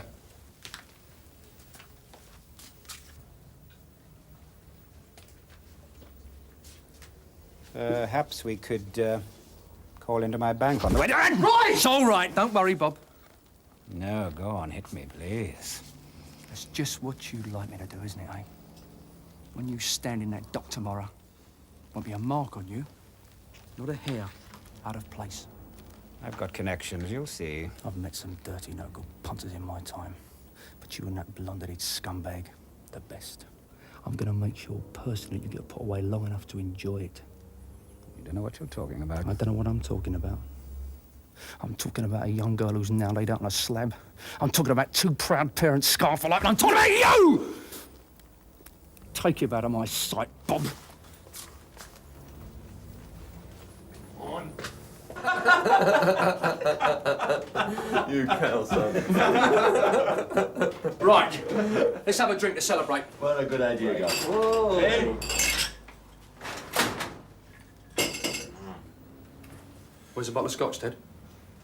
What bottle is that, Doc? I may not have been a DI that long, but wet behind the ears, I am not. What bottle's that, Grove? There you are. What's the measure, Bob? Oh, as long as you've seen that, and It'll be a long time again before you see it, I'll tell you that. Right, careful, don't go too quick, right? Yeah, no. Come on, that's it. It's a lug off my nut. There we are. Right, here we go. Cheers. You've done a terrific job, everybody. Cheers. Cheers. Good health. Oh, that's better. Bastard for the parents, isn't it? Hope they don't know the truth. Don't worry, they won't. I've got enough charges on this repulsive little firm. Drugs, obscenity, procuring. And arrest. Time I've finished screwing them down. Amanda's death will barely reach the headlines. Well, her name won't anyway, I'll see to that. And the Atkinsons, well... What do you want to get, sir? Life. Got a bit of luck. Makes you feel good somehow. When you get a job like this off. Inclined to forget all those long hours, early mornings, all those cigarettes. One call to the missus. Yeah. No bloody time to sort your own life out. Still, I suppose it's all worthwhile. Don't you think, Ackland? Yes, sir, I suppose so. It's not such a bad job after all.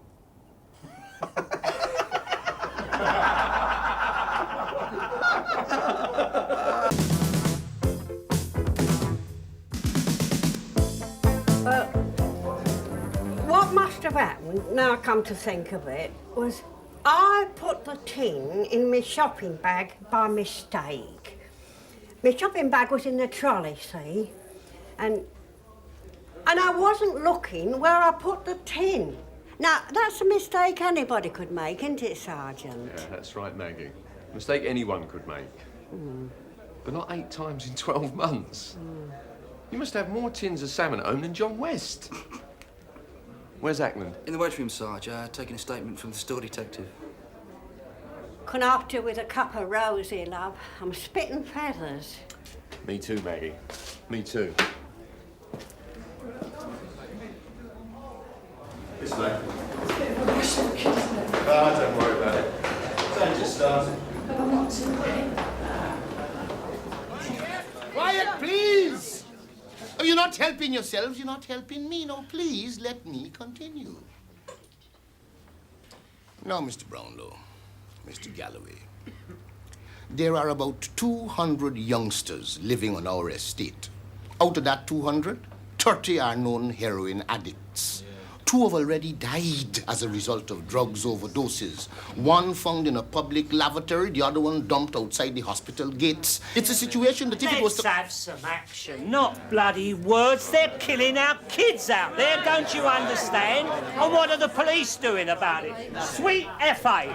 We are as concerned about the increase in heroin abuse as you are. But let me say right away that you, as ordinary members of the public, as parents, have an equal responsibility. This is not a war confined to your estates. It's a national and international Yeah, but what you done about it? I mean, what have you done?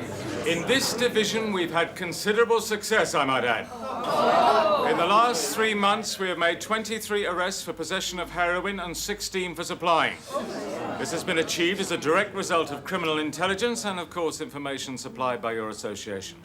But that's the users you keep nicking. That's our kids. They're not your pushers. Don't you understand? That's what we're getting at. What we are saying, Mr. Brownlow, is that we have furnished you with the names and the addresses of the pushers. But these same people are still walking the estate, still supplying drugs. That's simply because the amount of heroin found in their possession is not of sufficient quantity to justify a charge of supplying. This, of course, weakens the evidence when it comes to court. I'm sorry, but I've listened to this long enough. You carry on about us not doing our job, not nicking the pushers, but it's your kids. Most of your kids are doing the pushing, financing their own addiction. It's not rubbish. The people who we need are the ones who are supplying your kids. Now, I'm sure some of you sitting there know where that heroin's coming from. Maybe even a couple of you know who the real dealers are. Maybe you're frightened to say, I don't know. All I can say is, confide in each other. Come to a decision. Let us know. Then we can really do something about this problem. Only don't leave it too late. Because every hour that goes by, another kid gets hooked. The ball's in your court, gents, ladies. You know what I'm talking about. Thank you, Roy. Well, I think this would be an opportune moment to break for tea and biscuits. And they're all bigger than that. I know, and she fancies me. I mean, I know she comes from the valley and all that, but, you know, no one's perfect, are they, Sam? You know what they say about Welsh girls, don't you? No, what do they say about Welsh girls? In the marketplace, shrewd. In bed, frantic. Yeah, well, I hope she's more frantic than you are, boyo. Oh, no, what's occurring here? Highview Tenants Association. No idea. Come on, let's go down a cab. At least we get better service down there.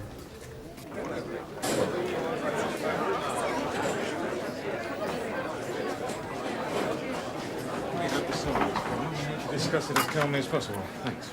Yes, well, I'm sorry they got a bit unruly at times, Mr. Brownlow, but it's understandable. They're worried parents. It's a pity we couldn't have got together before like this. Inspector Galloway says every hour that passes, some other youngster gets introduced to heroin. Well, we've done what we can. We've given you the names of the pushers, where they live, where they hang out. I mean, they may not be the top people, but at least it's a start. And you know, if there's anything I can do, you only have to ask. Listen, Tombo, you and I both know where the pushers are getting their smack from, so don't give us the runner. And if you're scared, say so. If I knew, don't you think I'd tell you? Gentlemen, let's keep it calm. Inspector Galloway, you're out of order. Out of order, am I, sir? Well, let me tell you with respect, I'm the only one that seems to know what's going on in this manor. You want to know where that smack's coming from? I tell you. Decker's Club. How about that? Decker's? The old cinema? Yeah, the old cinema. You never mentioned this before, right? I know in the past it used to be an illegal drinking club. That was years ago. We raided it so often they packed up and disappeared. Well, they've started up again, and this time they're into drugs. Decker's? Harry Decker's back in town? I can't believe it. You better, my old son. That's where the action is. If that's true, we're going to have a hell of a job getting in there. Not if we had an inside man. Oh, no, not me. I haven't been mixed up with that firm for years. You'd be just the man. But you can't ask me, man. I've got a family that got me throat. I understand, Mr. Robertson. Inspector Galloway shouldn't have asked you. You were once a member. You're the ideal man. Yes, but that was years ago when it was a drinking club. Come on, you and I both know it's more than a drinking club, Tombo. But I don't mix up with them kind of people no more. Can't you understand what I'm telling you? Listen, Tombo. If you want your kids to stop being poisoned, you get me and my men into Decker's Club and we'll cut off the supply. Then we can start from scratch. It'll give us the chance we need. What do you say?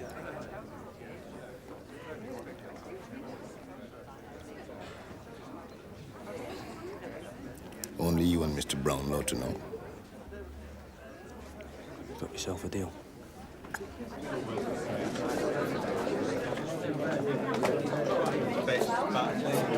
It's something that can be done. She left the checkout point, yes. And proceeded to the exit doors, where I stopped her. Sarge, this is Miss Newnham. She's the store detective at Hartfield Supermarket. Yes, we do know each other, don't we? Your company prosecuting, are they? Oh, it's company policy, no matter how little the value or the circumstances of the offender. Add that to the end of the statement, will you? I can see you're not very happy about that. Oh, I'm always happy, Miss Newnham. I just want the magistrate, the public in the gallery, the press. I just want them to know that it is your company's policy. A deterrent, you see. So when you've signed that, I can go and charge her. Right, Miss Newnham, would you sign there, please? You shouldn't have done it, Roy. There's all kind of complications. I mean, what if he gets sussed up, beaten up, or even worse, eh? What then? You've put me in a very difficult position, Roy. Deckers of all places. Why the hell didn't you come to me in the first place? Give me the information. It makes me look as if I don't know what's going on in my own division. Cheers.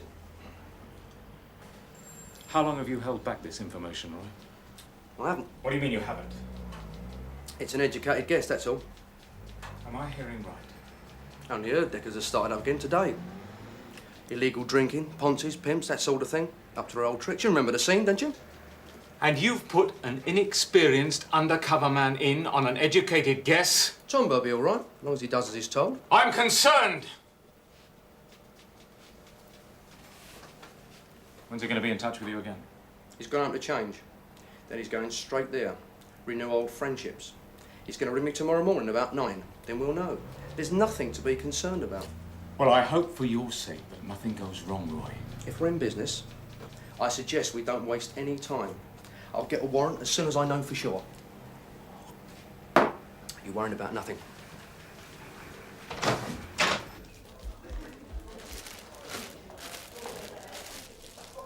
Why can't I have a cup and saucer like everybody else? I remember the time when you could get a decent cup of tea in this nick. Safety regulations, Maggie. But in your case, they're probably frightened you'd have the cup into your bag and have it away on your toes. Right, Miss Stewart, you'd like to check that through for me? Sign it. There. Oh, not you again, Maggie. Salmon? What else? Do you know something? You must have more tins of salmon at home. Yeah, she's heard that one. Yeah. What can we do for you? I might have a job for you tomorrow. I want your lads on standby. I'll tell you what it's all about later. Get the girls to bring in some civvies, and Litten can wear those clothes he wears. It's a rehearsal for the station pantomime. I shouldn't think your department needs any rehearsal, do they? I don't know. Sergeant Penny with his ruler. Make a nice fairy godmother. Right. Is that all in order? Oh, come on, Gov. Why didn't you go home, Ted? What are you hanging about for? Because the governor said so, that's why. It's all right for you, you're on leaks anyway. Oh, my Lindy'll give me hell. Bet those lamb chops are knocking on the oven door trying to get out. Ah. You know how time flies. Which one of you's on tonight? He is. I am. OK, Ted, you can go. Not if I'm going to miss anything important, I'm not. All I want is some urgent phone calls for the time being. Mike can do that, it's no problem. Oh, I don't mind staying on for another hour, Gov. Honestly. What about your lamb chops? Well, another hour's not going to make too much difference now, is it? All right, you can do the calls between you. Now, this is what I want to stand by for tomorrow. Don't ask me where I went, because you're wasting your breath. I want a couple of drugs dogs, but I don't want anybody else to know about that for the time being, OK? OK. 2 nondescript vans, 1 with ladders. The ladders are for use, not for show. I need about 10 lads from the crime squad. No, make that 20. And remember, don't mention to them about the drugs dogs, OK? Some lamps, sledgehammers, crowbars. I think that's about it for now. What are we going to hit, Governor? Fort Knox?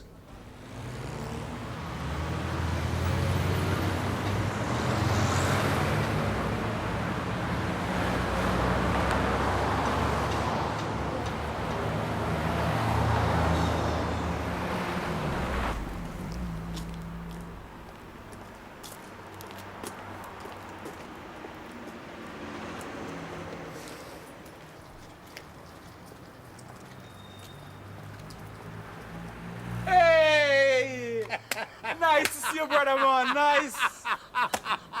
Where you been, man? It's a long, long time I don't see you. Well, I've been about, my friend, about. So wait, I still welcome on the street?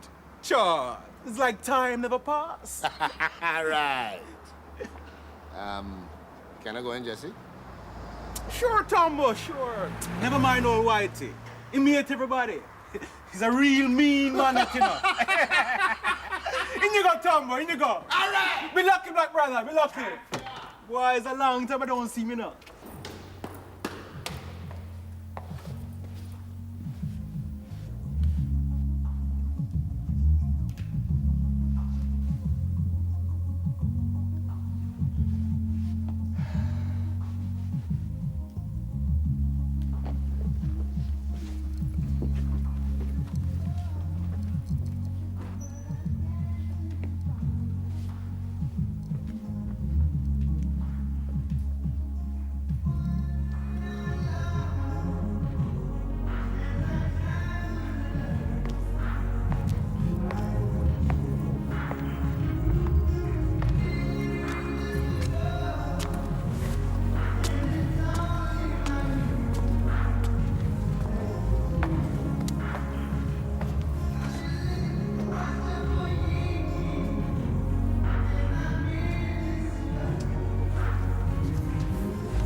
I told my Harry, if West Ham does Spurs on Saturday, I'm going back to watching wrestling on the telly. I didn't think there was much difference. Here's a man you want to speak to, Mr. Wilder Sport himself. Morning, Hilda. Morning, Gov. You don't support the Hammers, do you, Sergeant Penny? Who else is there to support? Oh, well, that's done me. I'm off. You were early this morning, Gov? Yeah. I'm waiting for a telephone call. What's your problem? Lost your ruler again? No, Gov. Sergeant Cryer left a message. If you want him any earlier for this standby, he'll be at his mother-in-law's. Don't hesitate to ring, he said. I bet he did. So hang on. Hang on. Yes? Good lad. I'll be in about 20 minutes, all right? Do you want me to hold on or not? Tell you what you can do. When the Chief Super gets in, ask him to arrange a briefing at 2:15 and you can answer Bob Cryer's SOS. Tell him to get here straight away. Right, Gov. On your marks, set.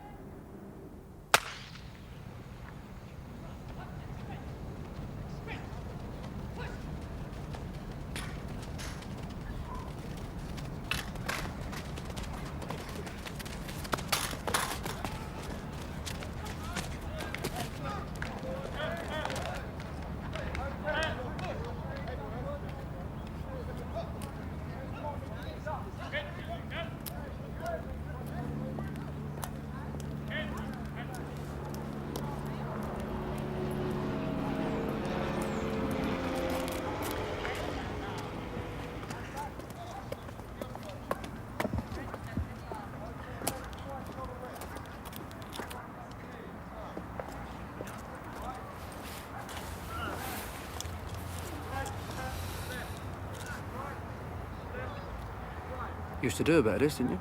Yeah. 800.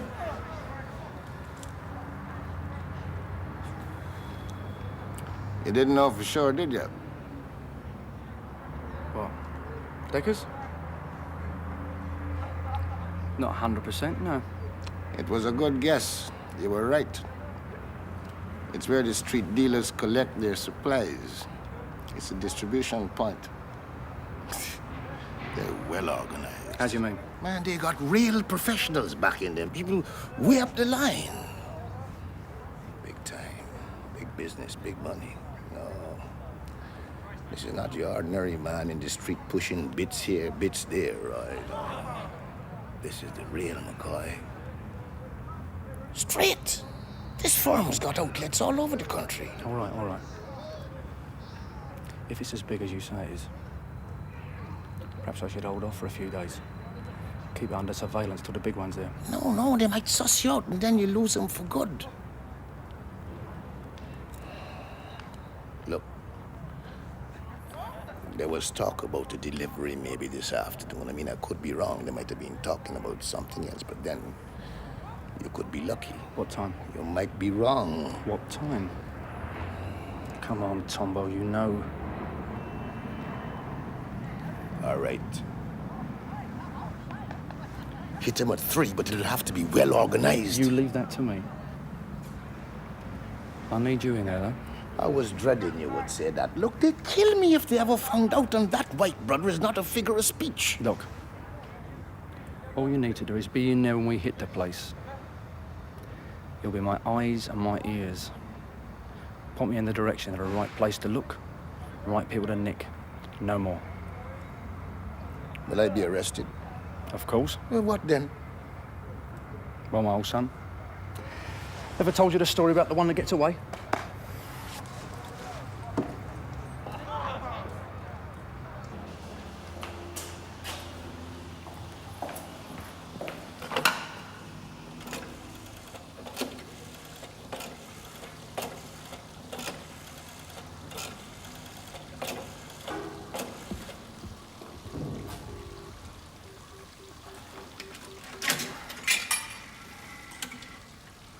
Ted? Has anyone arranged a briefing yet? Good. Now listen. I'm going straight to court to get a W. All right, be back about 11. No, look, make it after midday. And don't tell anybody anything. And I mean anything, all right? I'll see you.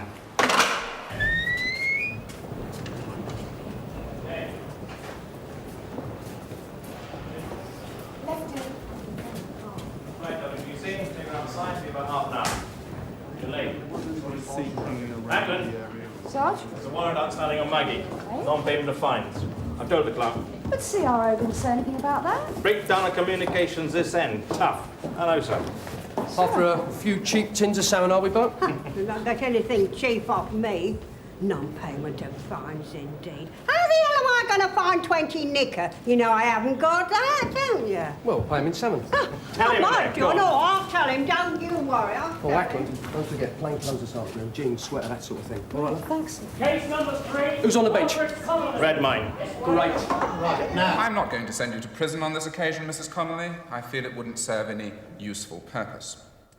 What I intend to do is to put this case back to later in the morning, so that you may have the opportunity to have a meaningful talk with the probation officer. This does not necessarily mean I'm going to place you on probation. Oh, I've never had a probation. I've had a suspended and a condis, but I've never had a probation, Your Honour. As I said, Mrs. Connolly, this doesn't necessarily mean I'm going to place you on probation. A lot will depend on you. You may step down. Thank you, Your Honour. Next case. Would you take an application for a search warrant, sir? Inspector Galloway. Come forward, Inspector.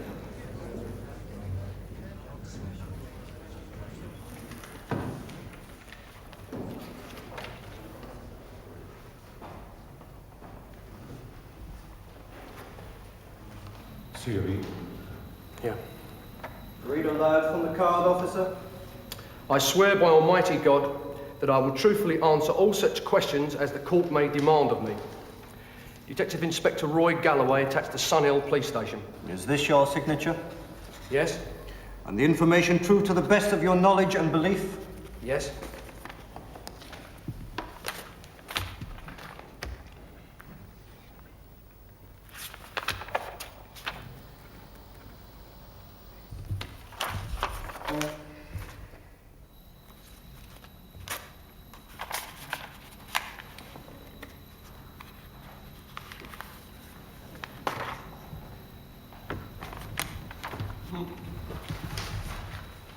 Thank you, sir. Next case. Case number 4, John Adams.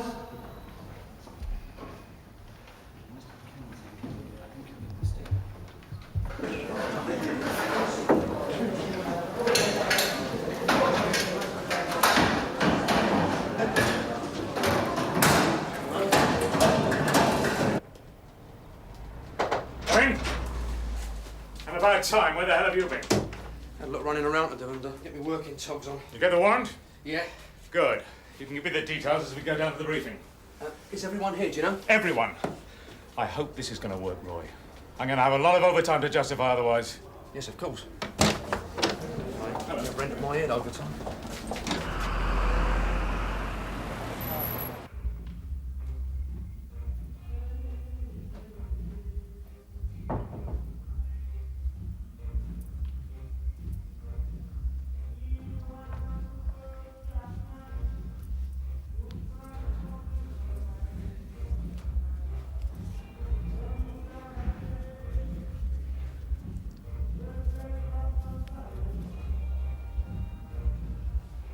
Inspector Galloway's given you your instructions. You all know what to do. I don't have to reiterate to you the importance of this operation. If it's successful, it'll be a considerable step forward in our campaign against drug abuse. Unfortunately, that in turn is going to create considerable publicity. Therefore, I must impress upon you all, I don't want any cock-ups, any calls for complaint. I want this operation carried out properly. And let me remind you, if there are no drugs found, there are no drugs found. Remember? Rules and regulations right on the line. Understand? Right. Anything you want to add? Right. Deckers. When you go in, speed is the essence. When we come into this turning here, make no mistake, the word will be out. So, when I give the off, don't hesitate. Go. Any questions? Now, those of you with sledgehammers, crowbars, don't leave them behind in the rush from wherever you're staked out. I don't want any problems getting into this place, all right? The lamps, I think you should mention them. Yeah, the lamps. Bob, would you like to cover that? Sergeant Cryer is one of the few people who personally knows the layout of Deckers. He's been on 2 previous raids. Listen carefully to him. And when they realise that we're going to hit the place, the first thing they're going to do is turn off the electricity at the mains. Now, when that happens, I want you to stand still until those in your group that have got lamps have switched them on. Now, there are no windows in those corridors, so it's going to be as black as hell. And we don't need hold-ups because of accidents. The most important thing is to get the light switch back on, and that is my job. So just make sure your groups have got lamps with them.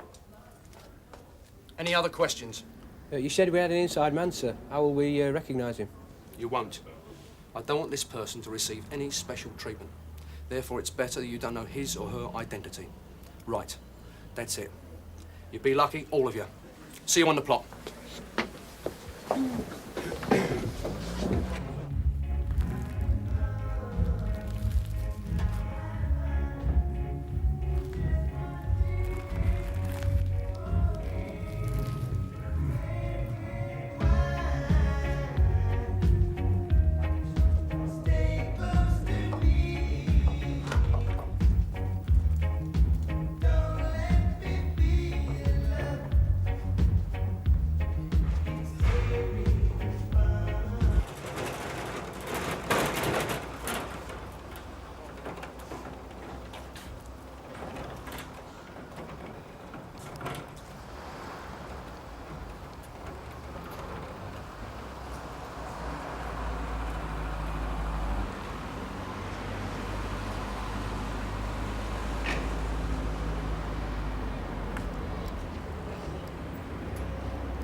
On.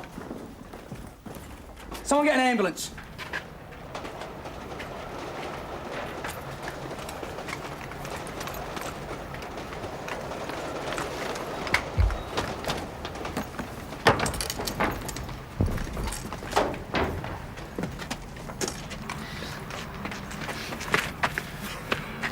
Oh, Brill. What do we do now?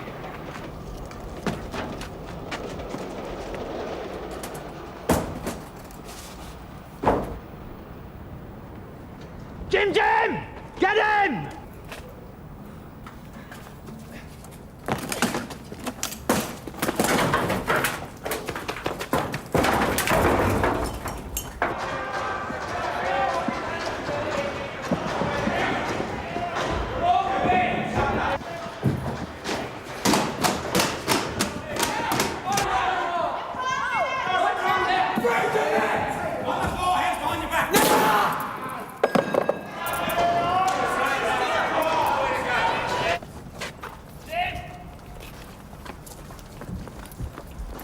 Lost it. I could have done. It's got to be around here somewhere. That's him.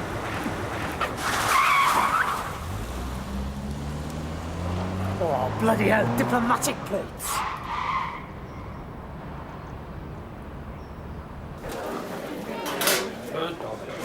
Tom, bring him in here.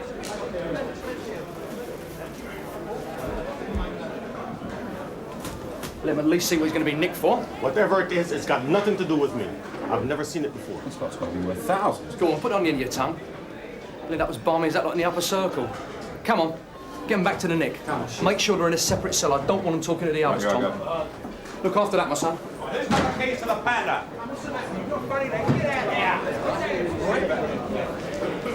How's your man? One that's been stabbed? I don't know, he's breathing, luckily. In your inside, man? Look, I'll tell you what I'm doing. I'm going to round them all up, get them in there and do the searching in there, right? Yeah, well, they've probably got rid of everything by now. Get your lot to search them thoroughly, I want to make sure, and ship them back to the nick. Yeah, take some time. Take more than a few trips. So it takes more than a few trips? I think he's all right.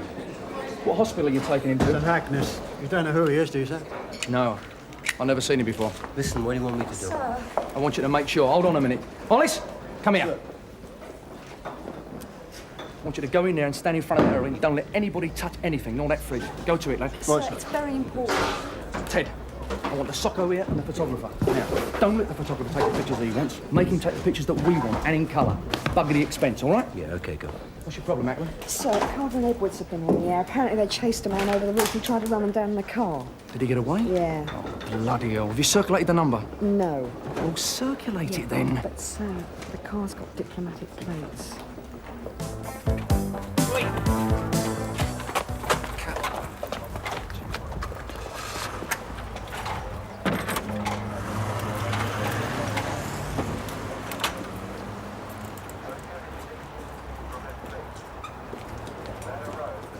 Ah, that's all in motion, Gov. Listen, I take it you want the soccer to continue packaging and labelling the exhibits, yeah? Is he here yet? He's on his way. The weapons and things were found on the floor of the foyer. I want them photographed in situ first. Mike, you can help the sock out the package. And that's going to take a long time, but it's got to be done properly. All right, Gov. Ted? Yes, Gov? I want you to go back upstairs and start patching everyone. See if we can find a witness to the stabbing. See what you can pick up information-wise about those bags of heroin, OK? I've got to get back to the nick urgently. Leave it to me, Gov. Mike, I also want you, before the sock out to come, to go around to everyone and tell them not a whisper about those diplomatic plates on the Mercedes. If I find anyone has leaked anything to the press, there'll be monument mining on A Division for the rest of their service, and that is a promise. I'll do that now. Oh, and Ted! Yeah? Get someone to go up the hospital. Keep an eye on our stab victim, all right? All right, Gov. Me!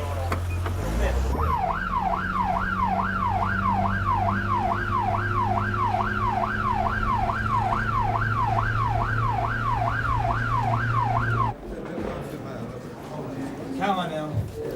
Ask your questions. Everything all right, Sergeant Penny? All correct, sir. Good. I'm just going down to the scene. If anything of importance crops up on this job, I'll tell the station officer you're available. Nothing to the press in the meantime, do you understand? Right, sir. Right. Right. Go and sit up in my office and write out a full statement, descriptions, everything. Right from the beginning of the ring, sir? Yeah, and don't leave anything out. Don't show it to anyone and don't talk to anyone about it either. Right.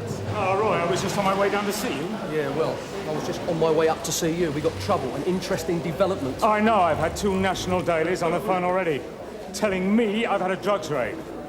One insists that I've recovered £500,000 worth of heroin, that a man's been stabbed, and both are asking if it's true that an embassy car was involved. What the bloody hell did they find that out? I don't know! I think you better come up to my office. You better phone in with the details before the commissioner rings. Bloody hell. Yeah, you don't want to swap places with this one, do you, Viv? Not if it's the rubber glove job, I don't. All right, cut the romance, you two, otherwise we'll be here all day. Sarge, any more articles you want the soccer to package up in here? Nothing. This lot have already dumped it out there, haven't they? I think we ought to get the health inspector into this one, Sarge. Mike, over here. No, you're not lying to me, are you? Just to save your own skin? Eh? On my mother's grave. Honest. You have a Bible? Bring the Bible. You'll swear on it. Yeah. Of course, you druggies, you're known for your truth and honesty, aren't you, eh? If you're lying to me, Mike, you look after this one. I'm going to go and phone the governor.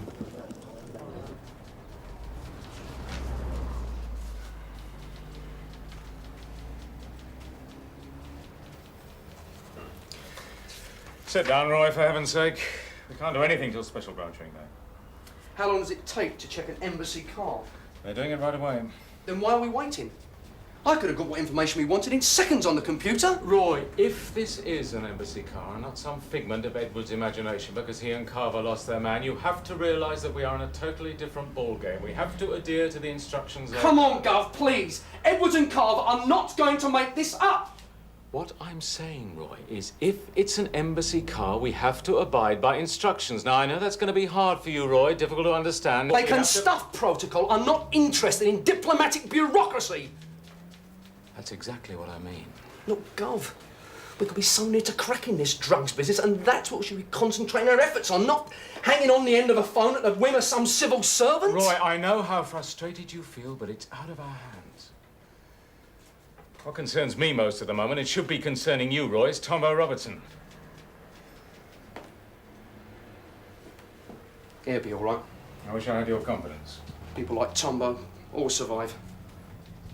What if he claims compensation from the Commissioner? Have you thought about that? I was against using outsiders right from the beginning, remember? Never let me forget. Chief Superintendent Brownlow. Roach. Yes, Ted? I got a witness. That's the good news, Gov. The bad news is he won't give evidence, so it's got to be an in-confidence job. He says the man we're looking for is a well-dressed fella. It sounds a bit like the one that Carver described. Yeah, he's the supplier, the top man.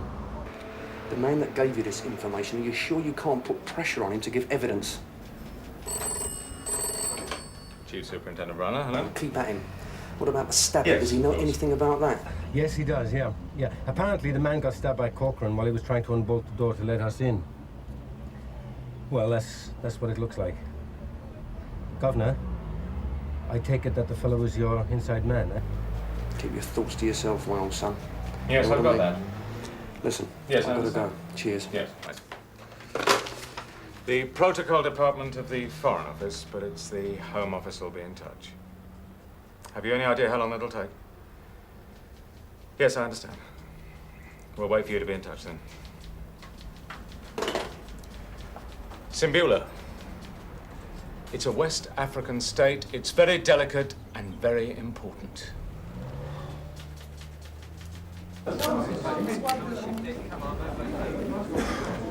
Oh, hurry up. Mickey, it's the last lot for transportation to the colonies. Thanks, Dave. Don't go away, Litten, I want you. Let them take the prisoners back to the Nick. I want you and Hollis and a couple of the others to take the heroin back to the station and lock it up in the valuable store, okay? And Litten, guard it with your life, eh? Okay. Come on, Seagenberg, let's go. And I can't even circulate a description of the man. Not the description, not the car. As I said, Roy, it's a very delicate situation. Well, I bloody well give up! Here we are on the verge of breaking an important drugs ring, a maybe once-in-a-lifetime opportunity, and I've got to consider the embarrassment it might cause some tin pot African state who happens to be in favour this week. Well, I'm not hanging around here waiting. There's a prisoner to be questioned about a stabbing, and I'm just in the mood to do it. No, Roy, close that door.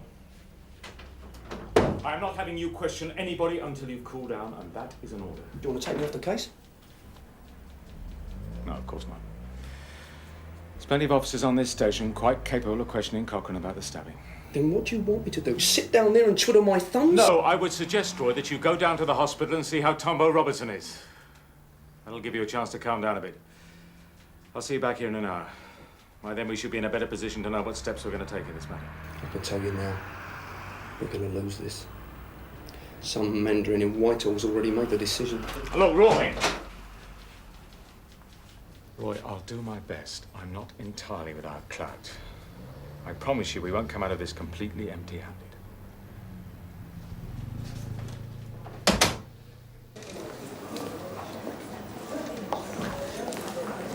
Sir? What's happening, son? He's in the operating theatre now, sir. What's wrong with him? Well, as far as I can tell, internal bleeding, but I don't know any more than that. How long has he been in there? I don't know. I wasn't allowed to stay with him. Oh, by the way, his correct name's Robertson. He lives on the Clearview estate. He gave a false name at first, but the doctor soon sorted him out. Robertson, I'd ask the doctor now, sir. Her name's Bison. Miss. Dr. Bison, isn't it? Inspector Galloway, Sunny Hill Police Station. Coffee? Yes. Thank you, Inspector.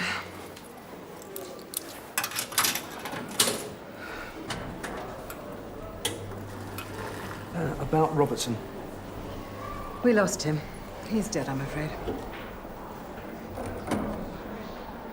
Sorry, do you want sugar? No, thank you. There was nothing we could do. There were complications. What do you mean, there was nothing you could do? Well, we could have saved him in normal circumstances, but his inside was in such a state, his liver inflamed, completely out of proportion. An advanced form of serum hepatitis. Hepatitis? It's a common disease amongst drug addicts. It's usually transmitted by means of a contaminated syringe needle. Robertson was an addict? A registered drug addict for some years. He was weaned off heroin to methadone to other substitutes. Then, like many others, he went back to heroin.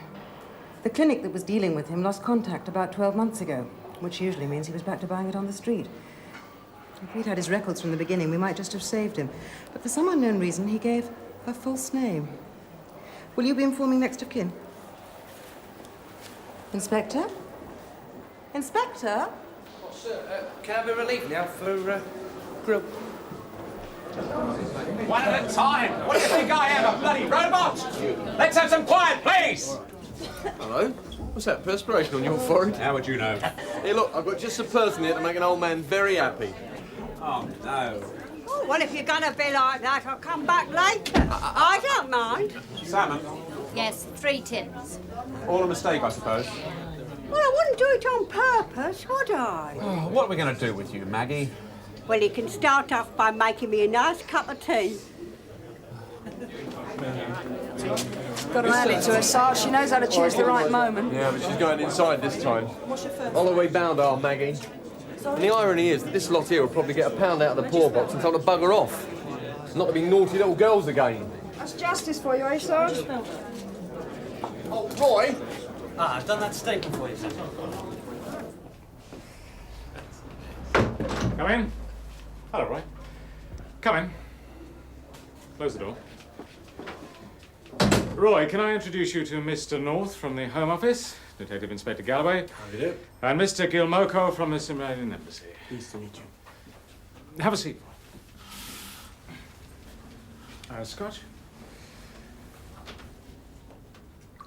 Roy, Mr. Gilmoko's kindly furnished us with the information we need to crack this case. We now have a complete picture. And it's a very interesting one. Perhaps it would be more expedient if Mr. Gilmoko explained to the inspector. Thank you. Inspector, one of our embassy officials, a junior embassy official I might add. Who will remain nameless. Quite so. Has been under close scrutiny for some time, suspected of bringing large quantities of heroin into Britain through the diplomatic bag. His motive at first was not clear and rather puzzling. There Therefore, were sinister connotations, Inspector. Security was, of course, the embassy's prime concern. Still is. we thought it prudent to allow him to continue so that we could have a clear understanding, Inspector Galloway fully understands your position. Perhaps you should come straight to the point, Mr. Gilmoko. Yes. Our man, Inspector, was being blackmailed by a Mr. Gavin. Some indiscretion concerning a young boy. The price for Gavin's silence was smuggling heroin into Britain. How long have you known about this blackmail? Only since the Foreign Office informed us that our embassy car was involved. I've checked up on Gavin Roy. He's been involved in blackmail before. He's also known to the drug squad at the Yard. An international dealer, they told me. My official informs me that the arrangement was always the same. He would put the suitcase containing the heroin into the embassy car and drive to a rendezvous, usually a public car park. Gavin would then use the embassy car to make his deliveries. I mean, who'd think of stopping a car with diplomatic plates? Indeed. Why are you telling me all this? So that you would understand. Understand what?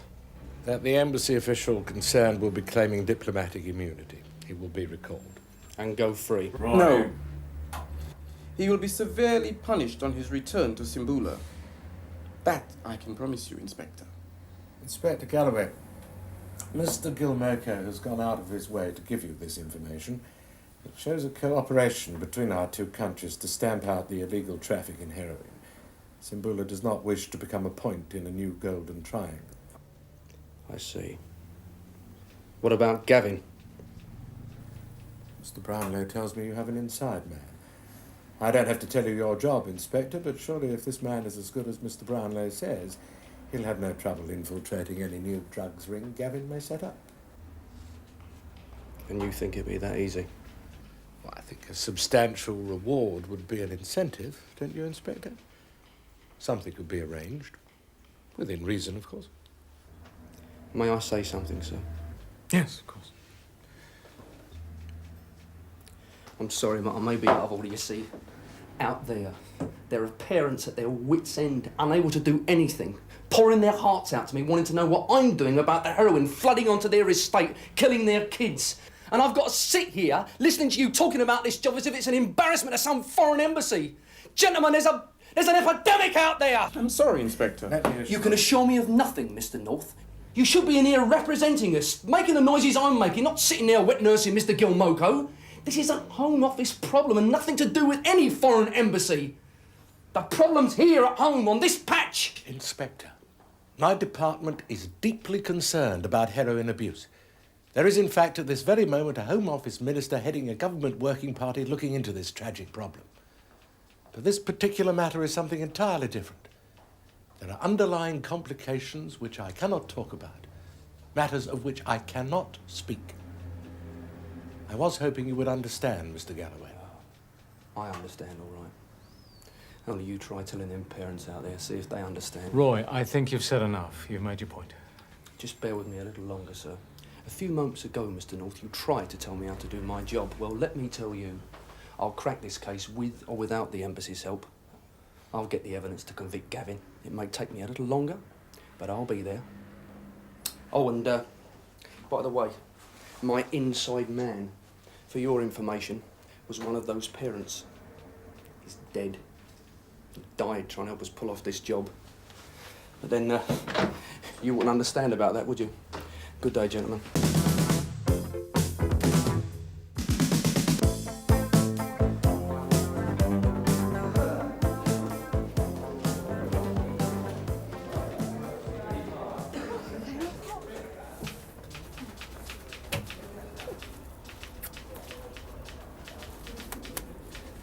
What's a big bird, 5 and 3, ending in T? Tit. Aye. Great tit. Well, don't you normally associate that with birds? Perhaps I shouldn't put it quite like that. No, I don't think so, somehow.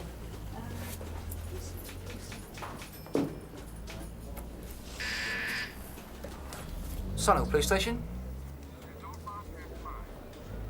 Sorry, Lord.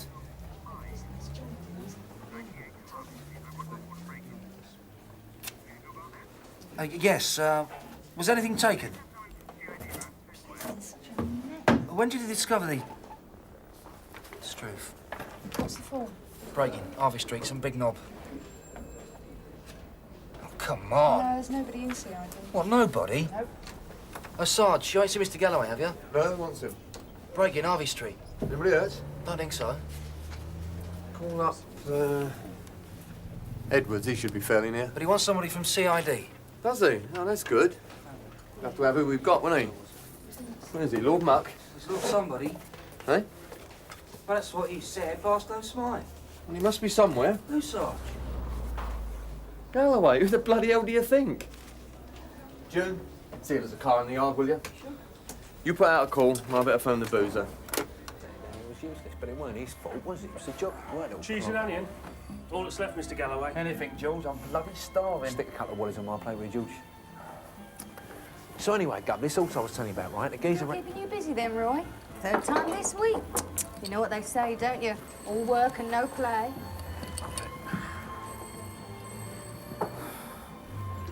Litten.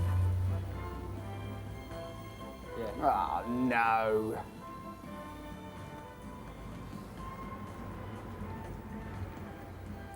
Couldn't give us a start, could you, Sadie?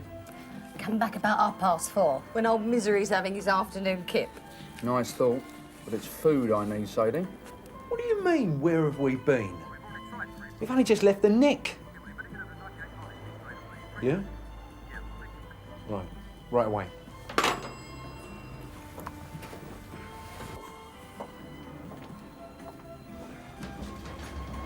Bloody coppers.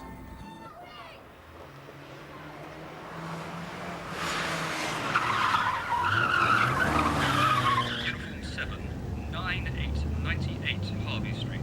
We're still trying to raise deal at Galloway. Have you tried the boozer? Tell them on that bloody way.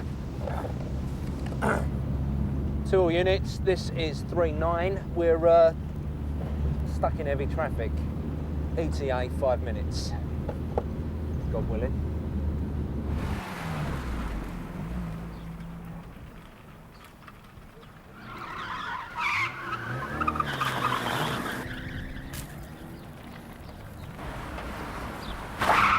Away, can't you?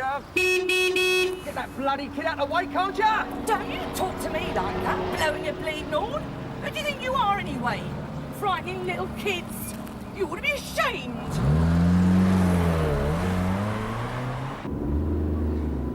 Anyway, who is this little bleeding what's-his-name when he's at home? Find out. You bastard. I'm not that trendy young git, designer or something. Just isn't my day. Oi!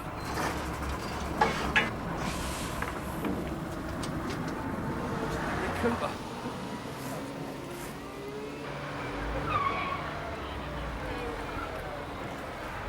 Still frightening little kids, are you?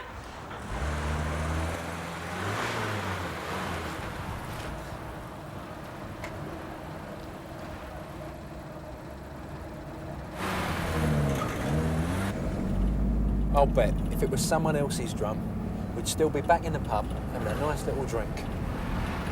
Suppose he gets special treatment being a lordship and all that. Only thinks he does. 50 quid or 50 grand. It's all the same to me. Then why all the hurry, Gov? Because I don't want to give them bloody wooden tops a chance to put the boot in, that's why. Come on, Gov. While you're on secondment to CID, you'll learn a thing or two, Dave. Take it from me.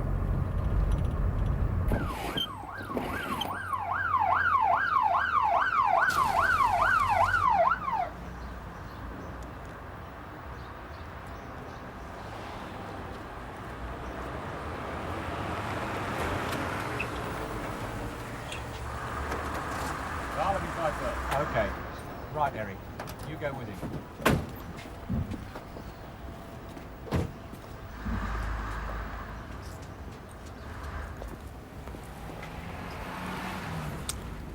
Who's in there, son? Sergeant Cryer and a few others upstairs, and the Socco's out the back. What you supposed to be doing, eh? Door to door, sir. Well, you want to move your arse in, don't you? What's wrong with him? Indigestion. Always the same after he's had a big meal. I can assure your lordship everything possible is being done. Oh, here is the inspector. Inspector Galloway, Lord Barstow Smartin. How long will it take you to recover my jewellery, Inspector? His lordship's necklace. I told his lordship he already had things in motion. Yes, quite right. A description's been circulated throughout the Metropolitan Police District, and Detective Constable Litten here has alerted Interpol. Oh, yes, Gov. Your lordship, everything possible is being done. It is not the cash that was stolen. The £500 is neither here nor there. It's that particular piece of jewellery. It's sentimental value more than anything. It was presented to my mother. Insurance description of the necklace. Oh, yes. Yes, now you kind of mention it, Inspector. Cynthia, it was valued just last year by Sotheby's. £45,000. Now, a photograph, you say? Yes. Yes, I might. Would you gentlemen excuse me for a moment while I pop downstairs? Go with him. Get a detailed list of the property, value, anything else. Find out if he's had any callers, OK? Right, Gov, leave it to me.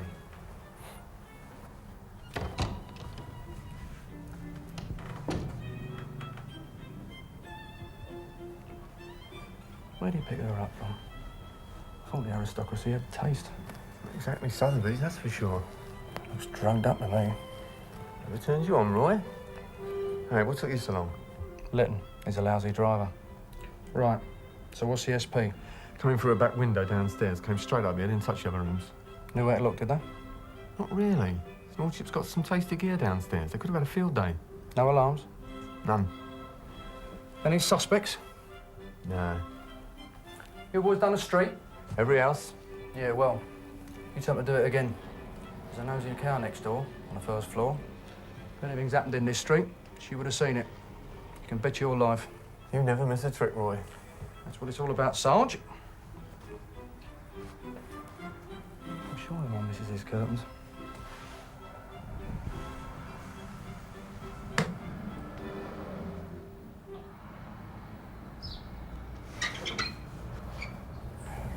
I've got a nice set of jemmy marks on the window, Guff.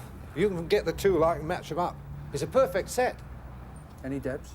Footprints? No, not yet. Glove marks? No. Can't you do better than that? I mean, you're supposed to be an expert. Roy, I've got to get back to the neck. Do you think you manage without me? Yeah, well, I can always manage without you wooden tops when I'm busy. Oh, yeah, superstar.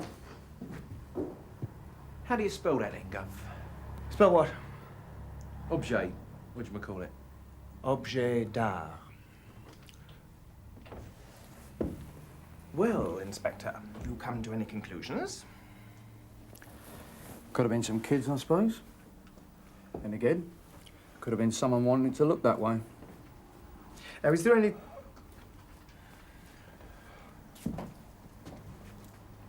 She's gone. Is there anything I can do Bring to... Lil over here. She couldn't have nicked it, could you?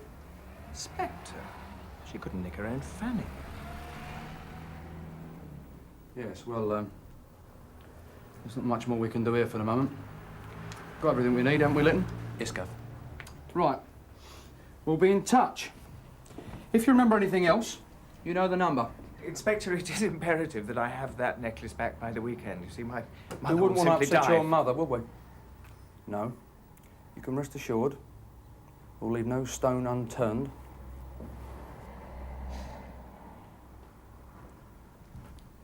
Constable.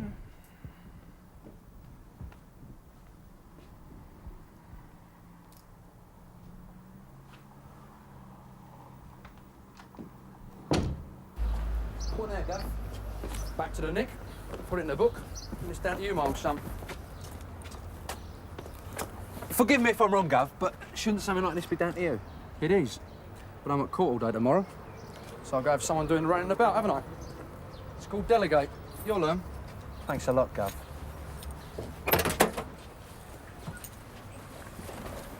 I'm going straight to court tomorrow. So I want to see those burglary reports on my desk by the time I get back, OK? Yes, Gov. Objet. O-O-B-J.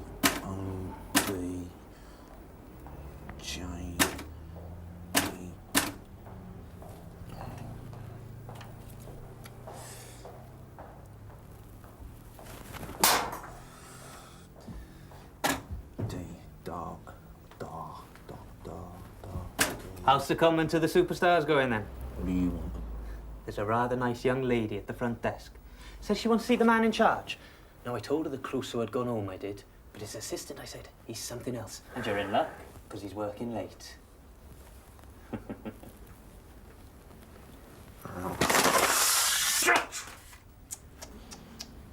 Soon be back on the beat, boy.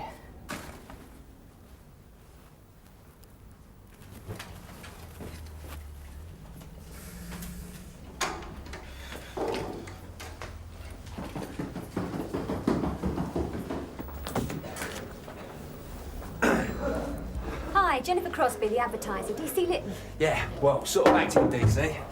Dave to me, friends.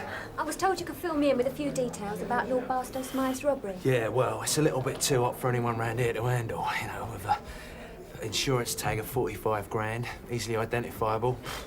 Probably halfway to Saudi by now. Any suspects? Descriptions? I can't disclose things like that, can I? One of my job's worth. Is there anything I can put down, Dave? Something to make up a few lines? Well, how about we expect an early arrest? I bet you got that straight out of Galloway's box. You know Galloway? I know Galloping Galloway, all right. And believe me, I have an editor just as mean. Thanks, anyway. If you get anything interesting, give us a ring, Dave. I have been known to buy the old bill of drink once in a while.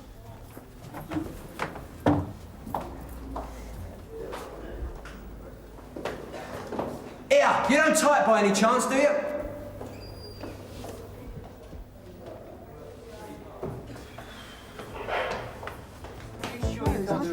I know. You know the Red Lion?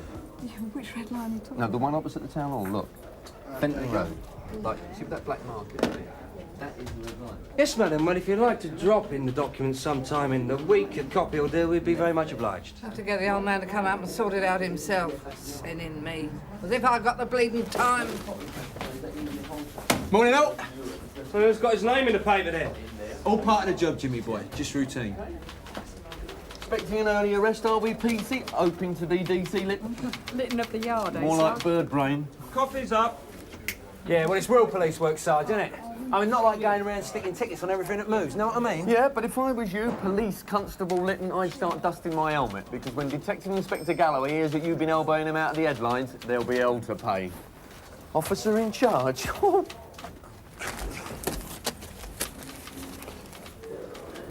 Oh, it's Galloway's blue-eyed boy. In distress, are we? Yeah, well, just you lot wait and see.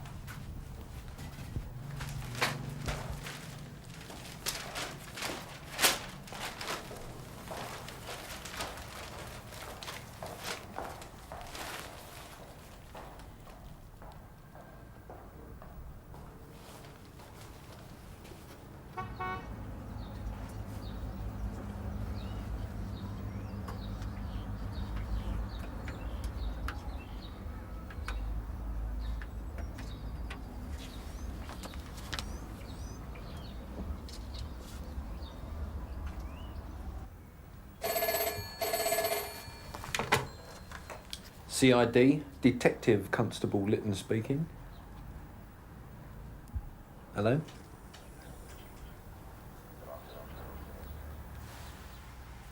Who is it? Oh, never mind about that, Chief.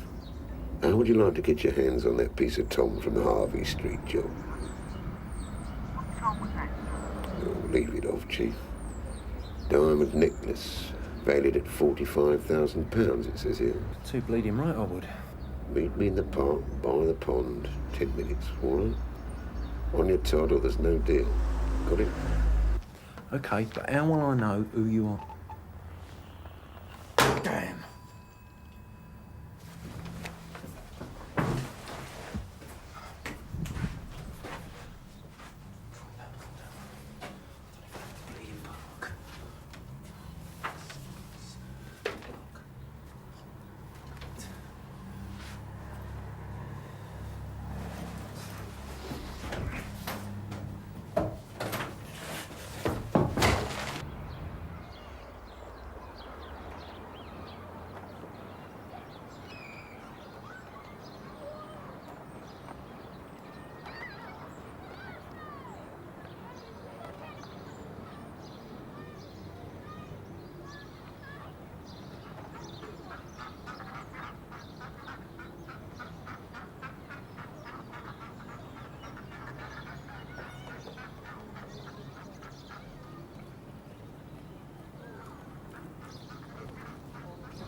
Come on, though, did you, Chief? Yeah, just as you said, Gov. Funny things, ducks. Only once you win, there's something in it for 'em. Like people, I suppose. Yeah. I'm sure you're right, Gov.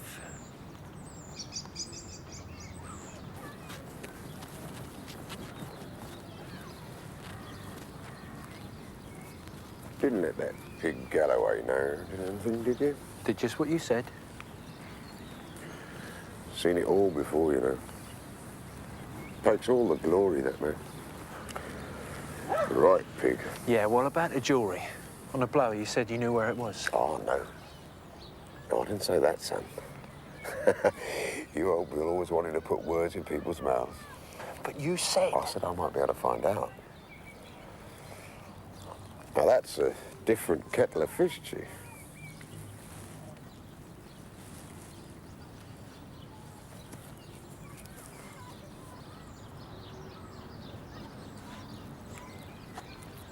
You're looking for a couple of youngsters. We are. Can't get rid of it. Nobody wants the aggro. Probably throw it in the canal, they will. Little sods. Do you know where they are? Where they live? Hang out? Anything?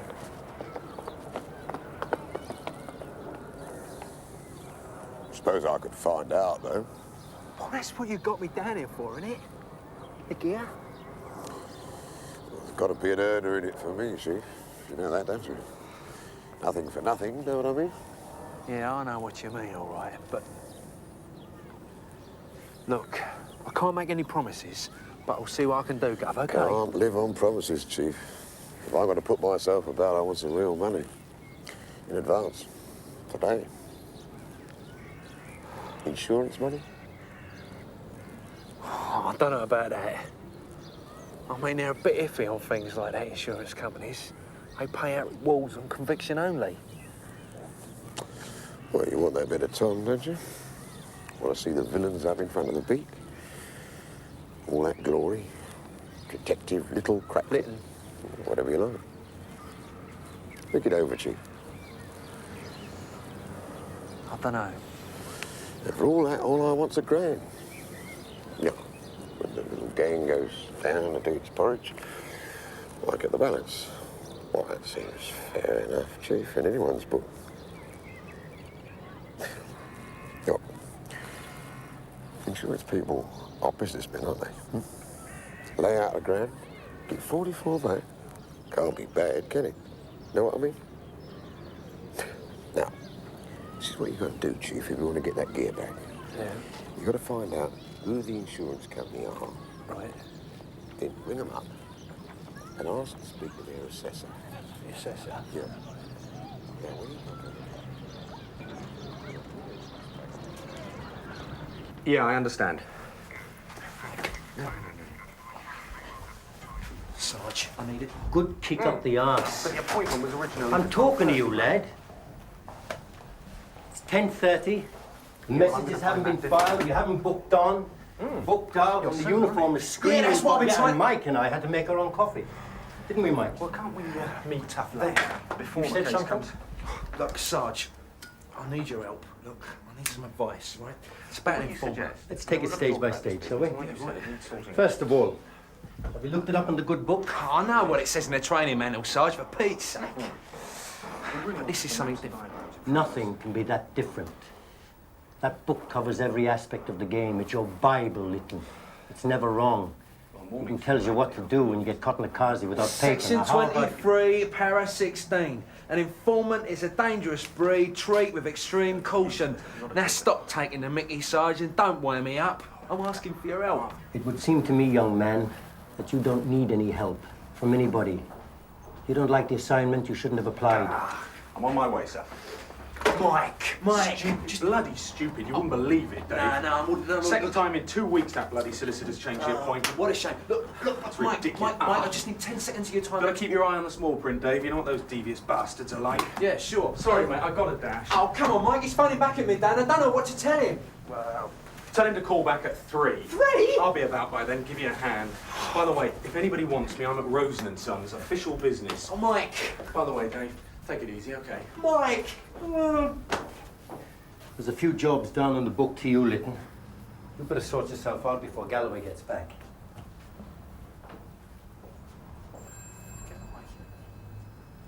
Why do you have to be in court today? All days.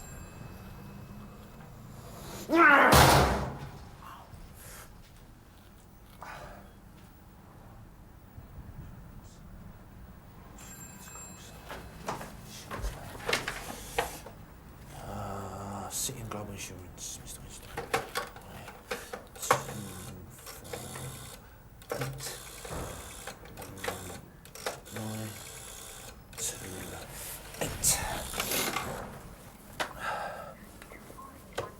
Yeah, City and Global Insurance. Yeah, I want to speak to Mr. Winstanley, please. It's the claims department.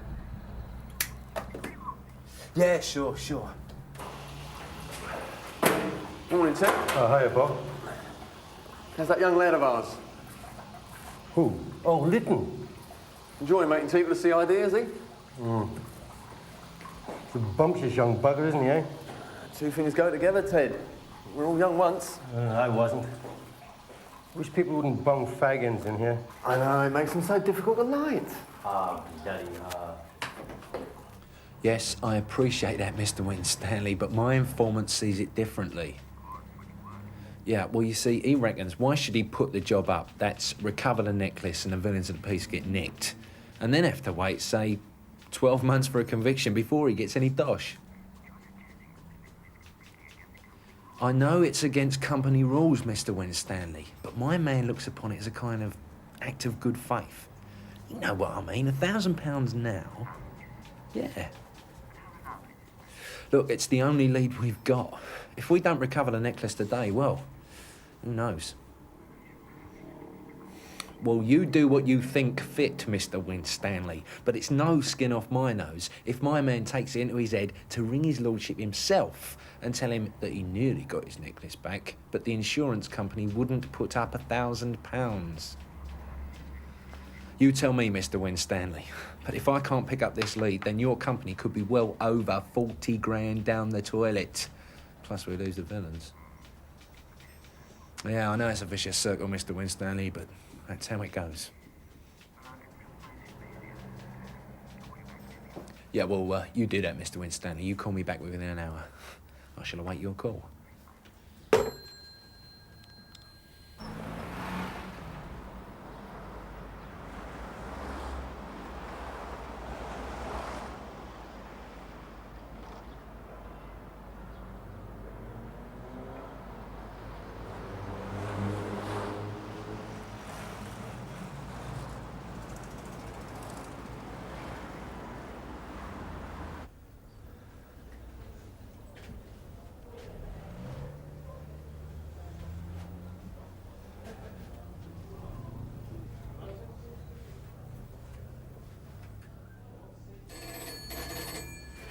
CID. Oh, Mr. Winstanley.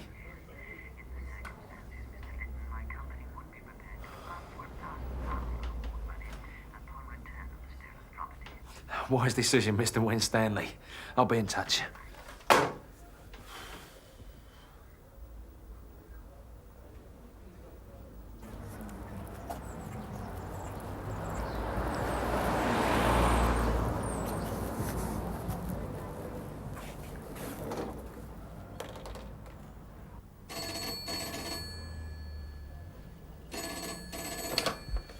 CID.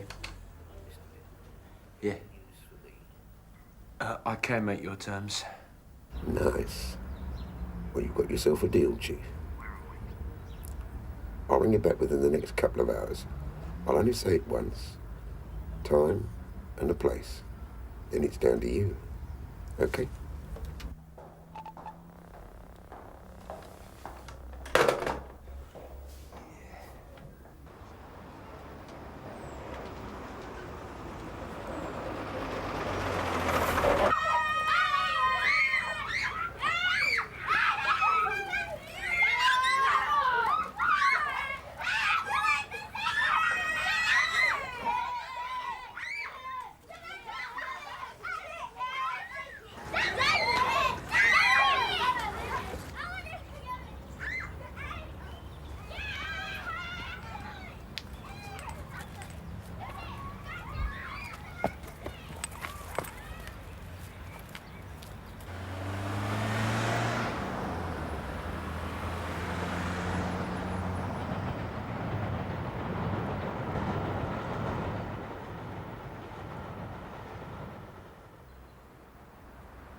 Lovely bit of gear.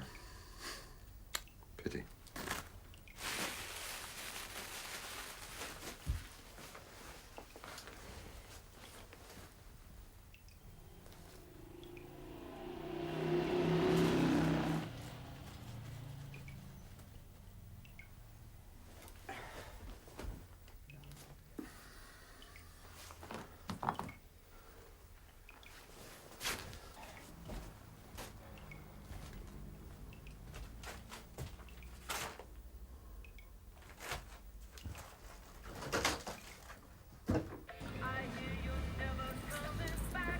That'd be 15p, please, love. Right, love. Thank you. Huh?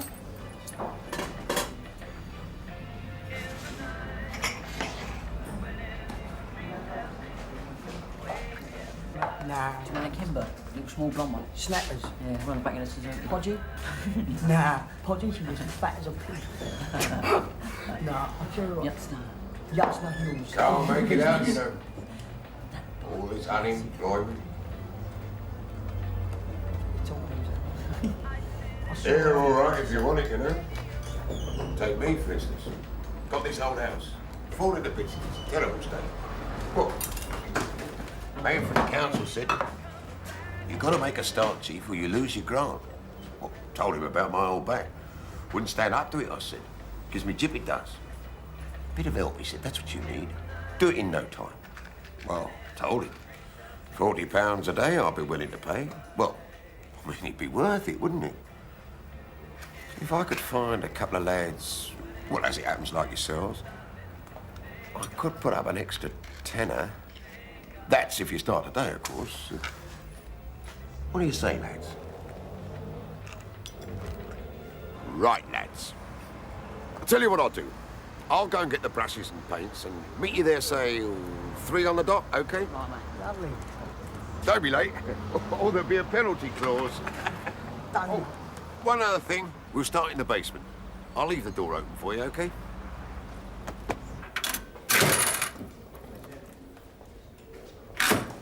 Lord, if my mum sees that, she'll kill me.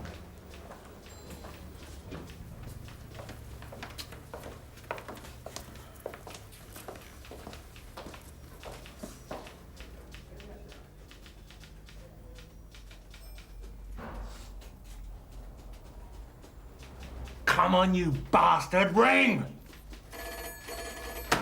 Litten. Right.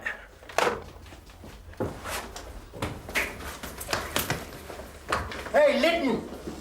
I want you!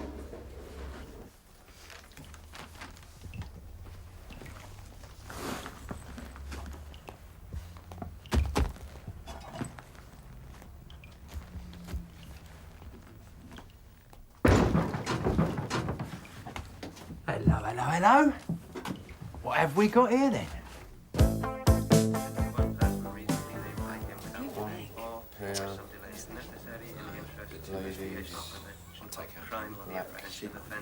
With no more delay than is so necessary.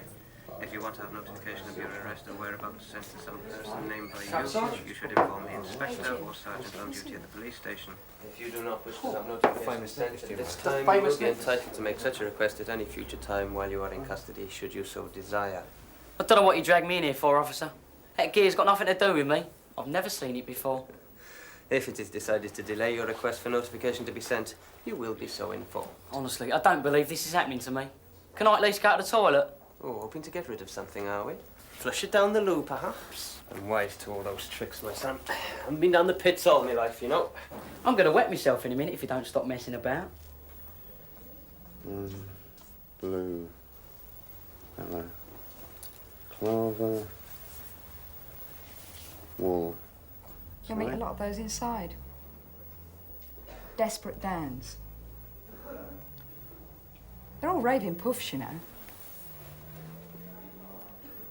Oh, I'll have that. Come on.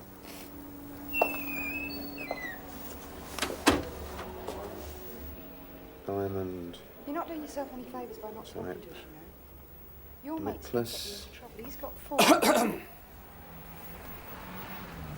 Silver. Oh, hello, Gov. Colored. Didn't expect you yet. No. Trying to get in touch, but... Had it off then, Litten? Yes, Gav. Had a bit of luck, as it happens. Better come up to my office and tell me all about it, my son. If it's not too much trouble. Yes, Gav. Hey. Sign.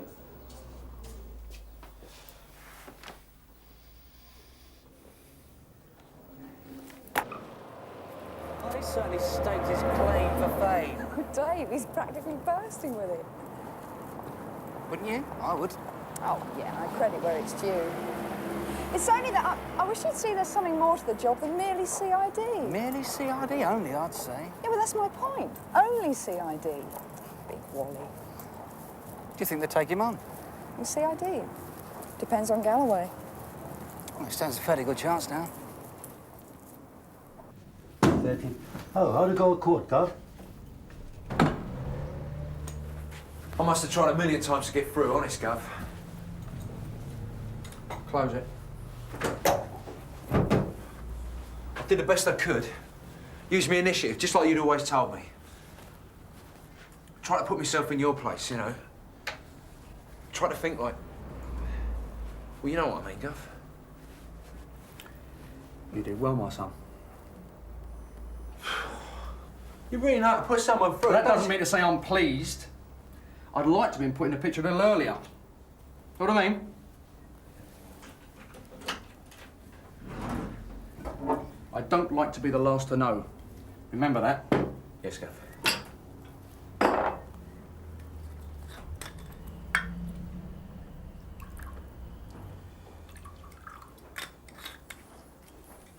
Now,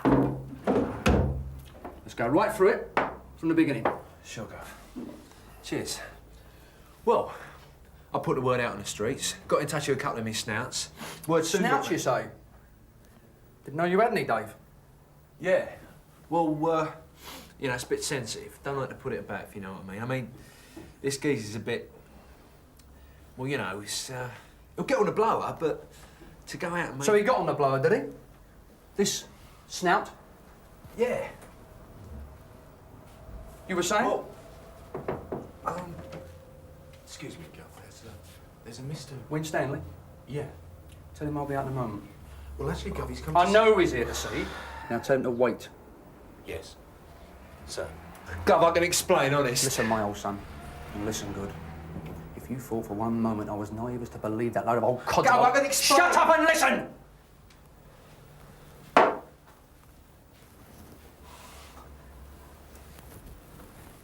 One chance. That's all you got, my old son, just one chance. Now, let's have it straight. No more of that crap you've been feeding me. Because if what's happened is what I think's happened, you and that insurance man out there are in big trouble, believe me. Litten of the yard, eh? Must have something about him I hadn't sussed. Ah, he's all right underneath. Yeah, underneath what, might I ask? His charm? I thought you quite liked him underneath. Yeah, you're a bloody Wally and all. Come on, it's this way.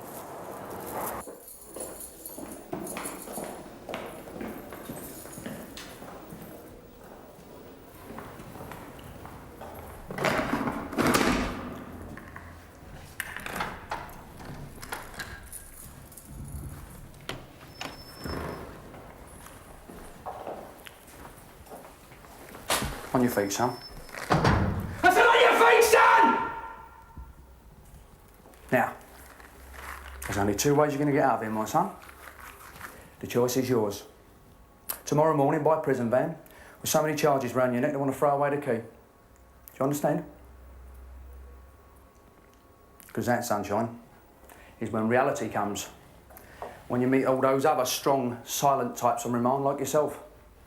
Only, they ain't silent anymore. They're screaming the place down, protesting their innocence. But nobody listens. Nobody cares. Everybody's heard it all before. It's too bloody late then, my son. It's too bloody late, do you hear? Now, listen, my son. I know how you feel. You've been set up. I know that. But if you think there's honour amongst thieves, you're sadly mistaken. There's a lot of people. There's a lot of people out there doing time that'll prove you wrong. Understand? Now, all I want, young man, is the truth. Nothing else. The geezer said he wanted some decorating done. Said he had a grant from the council. What was I supposed to believe?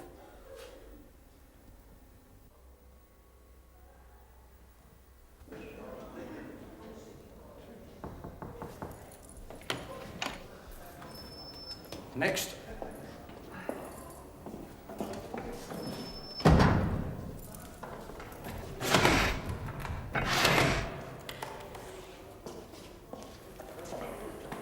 Right. What are you going to do, beat me to death for the beaner?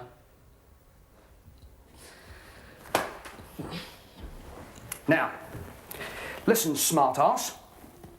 Believe it or not, I'm here to help you. Now, if you want to be a comedian, we'll wait till you're doing your bit of porridge, and then we'll all have a laugh. And I'll be the one to laugh the loudest, all right? All right, you made your point.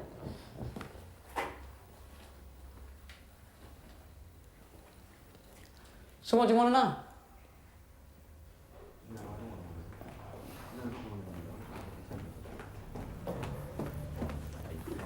Mr. Galloway, One more word out of you, Sunshine. You'll be on the charge sheet as well. Now, sit back down and shut up! Mr. Litten, I really do think that this is very important.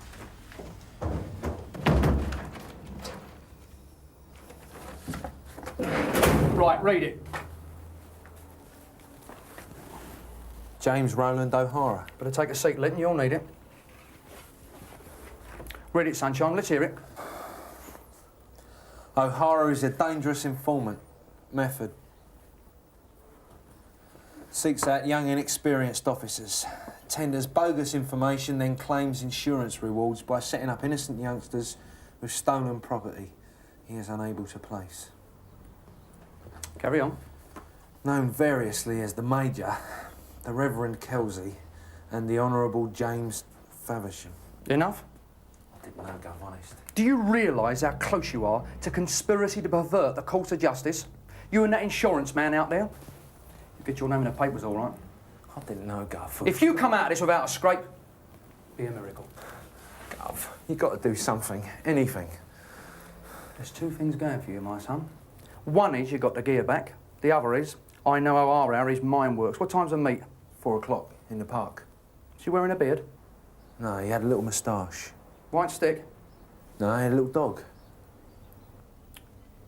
I think it's time I renewed my acquaintance with Mr. James Roland O'Hara.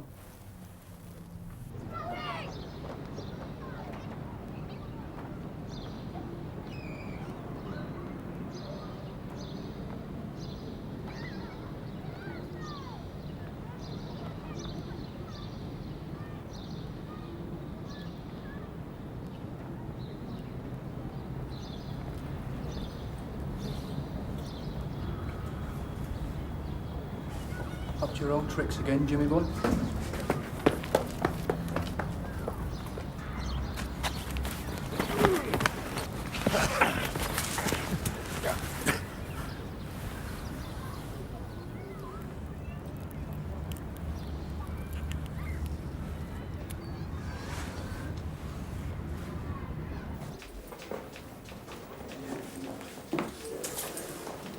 You gonna come do the business then, or what? Yeah. Yeah,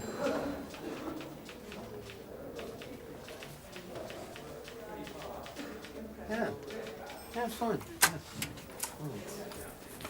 You're claimed in then, Roy? The arresting officer is that bloody trogger you're on. Oh, sentimental man at heart, aren't you? Every man's entitled to learn by his mistakes, Bob. Once. Oh, life is full of grief. Yeah, especially when you've got a bleeding wooden top on attachment to you. OK. Let's see if Chummy will put his hands up to it then, shall we?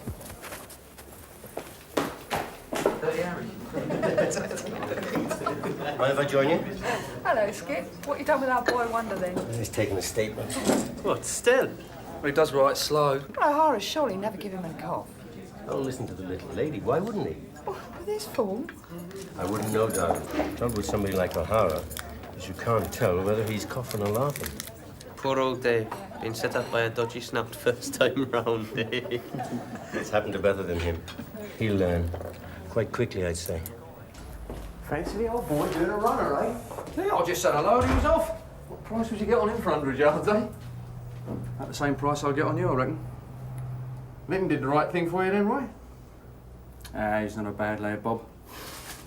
Well, from some of them clothes he wears. Learnt his lesson, no?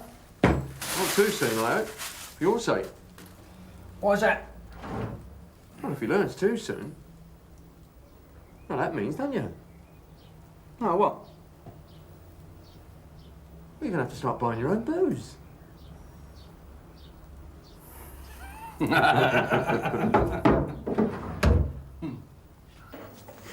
us a cup of tea, will you, Lil? Okay. Cheers.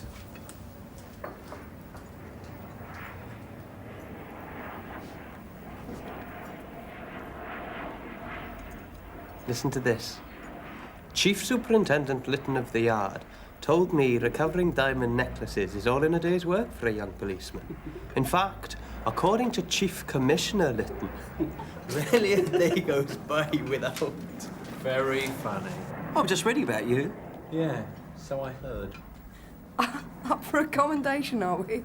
Wouldn't really want it. Satisfaction in restoring the property to its rightful owner is its own reward. One of the pleasures of police work. Serving the public. You know what I mean? Of course.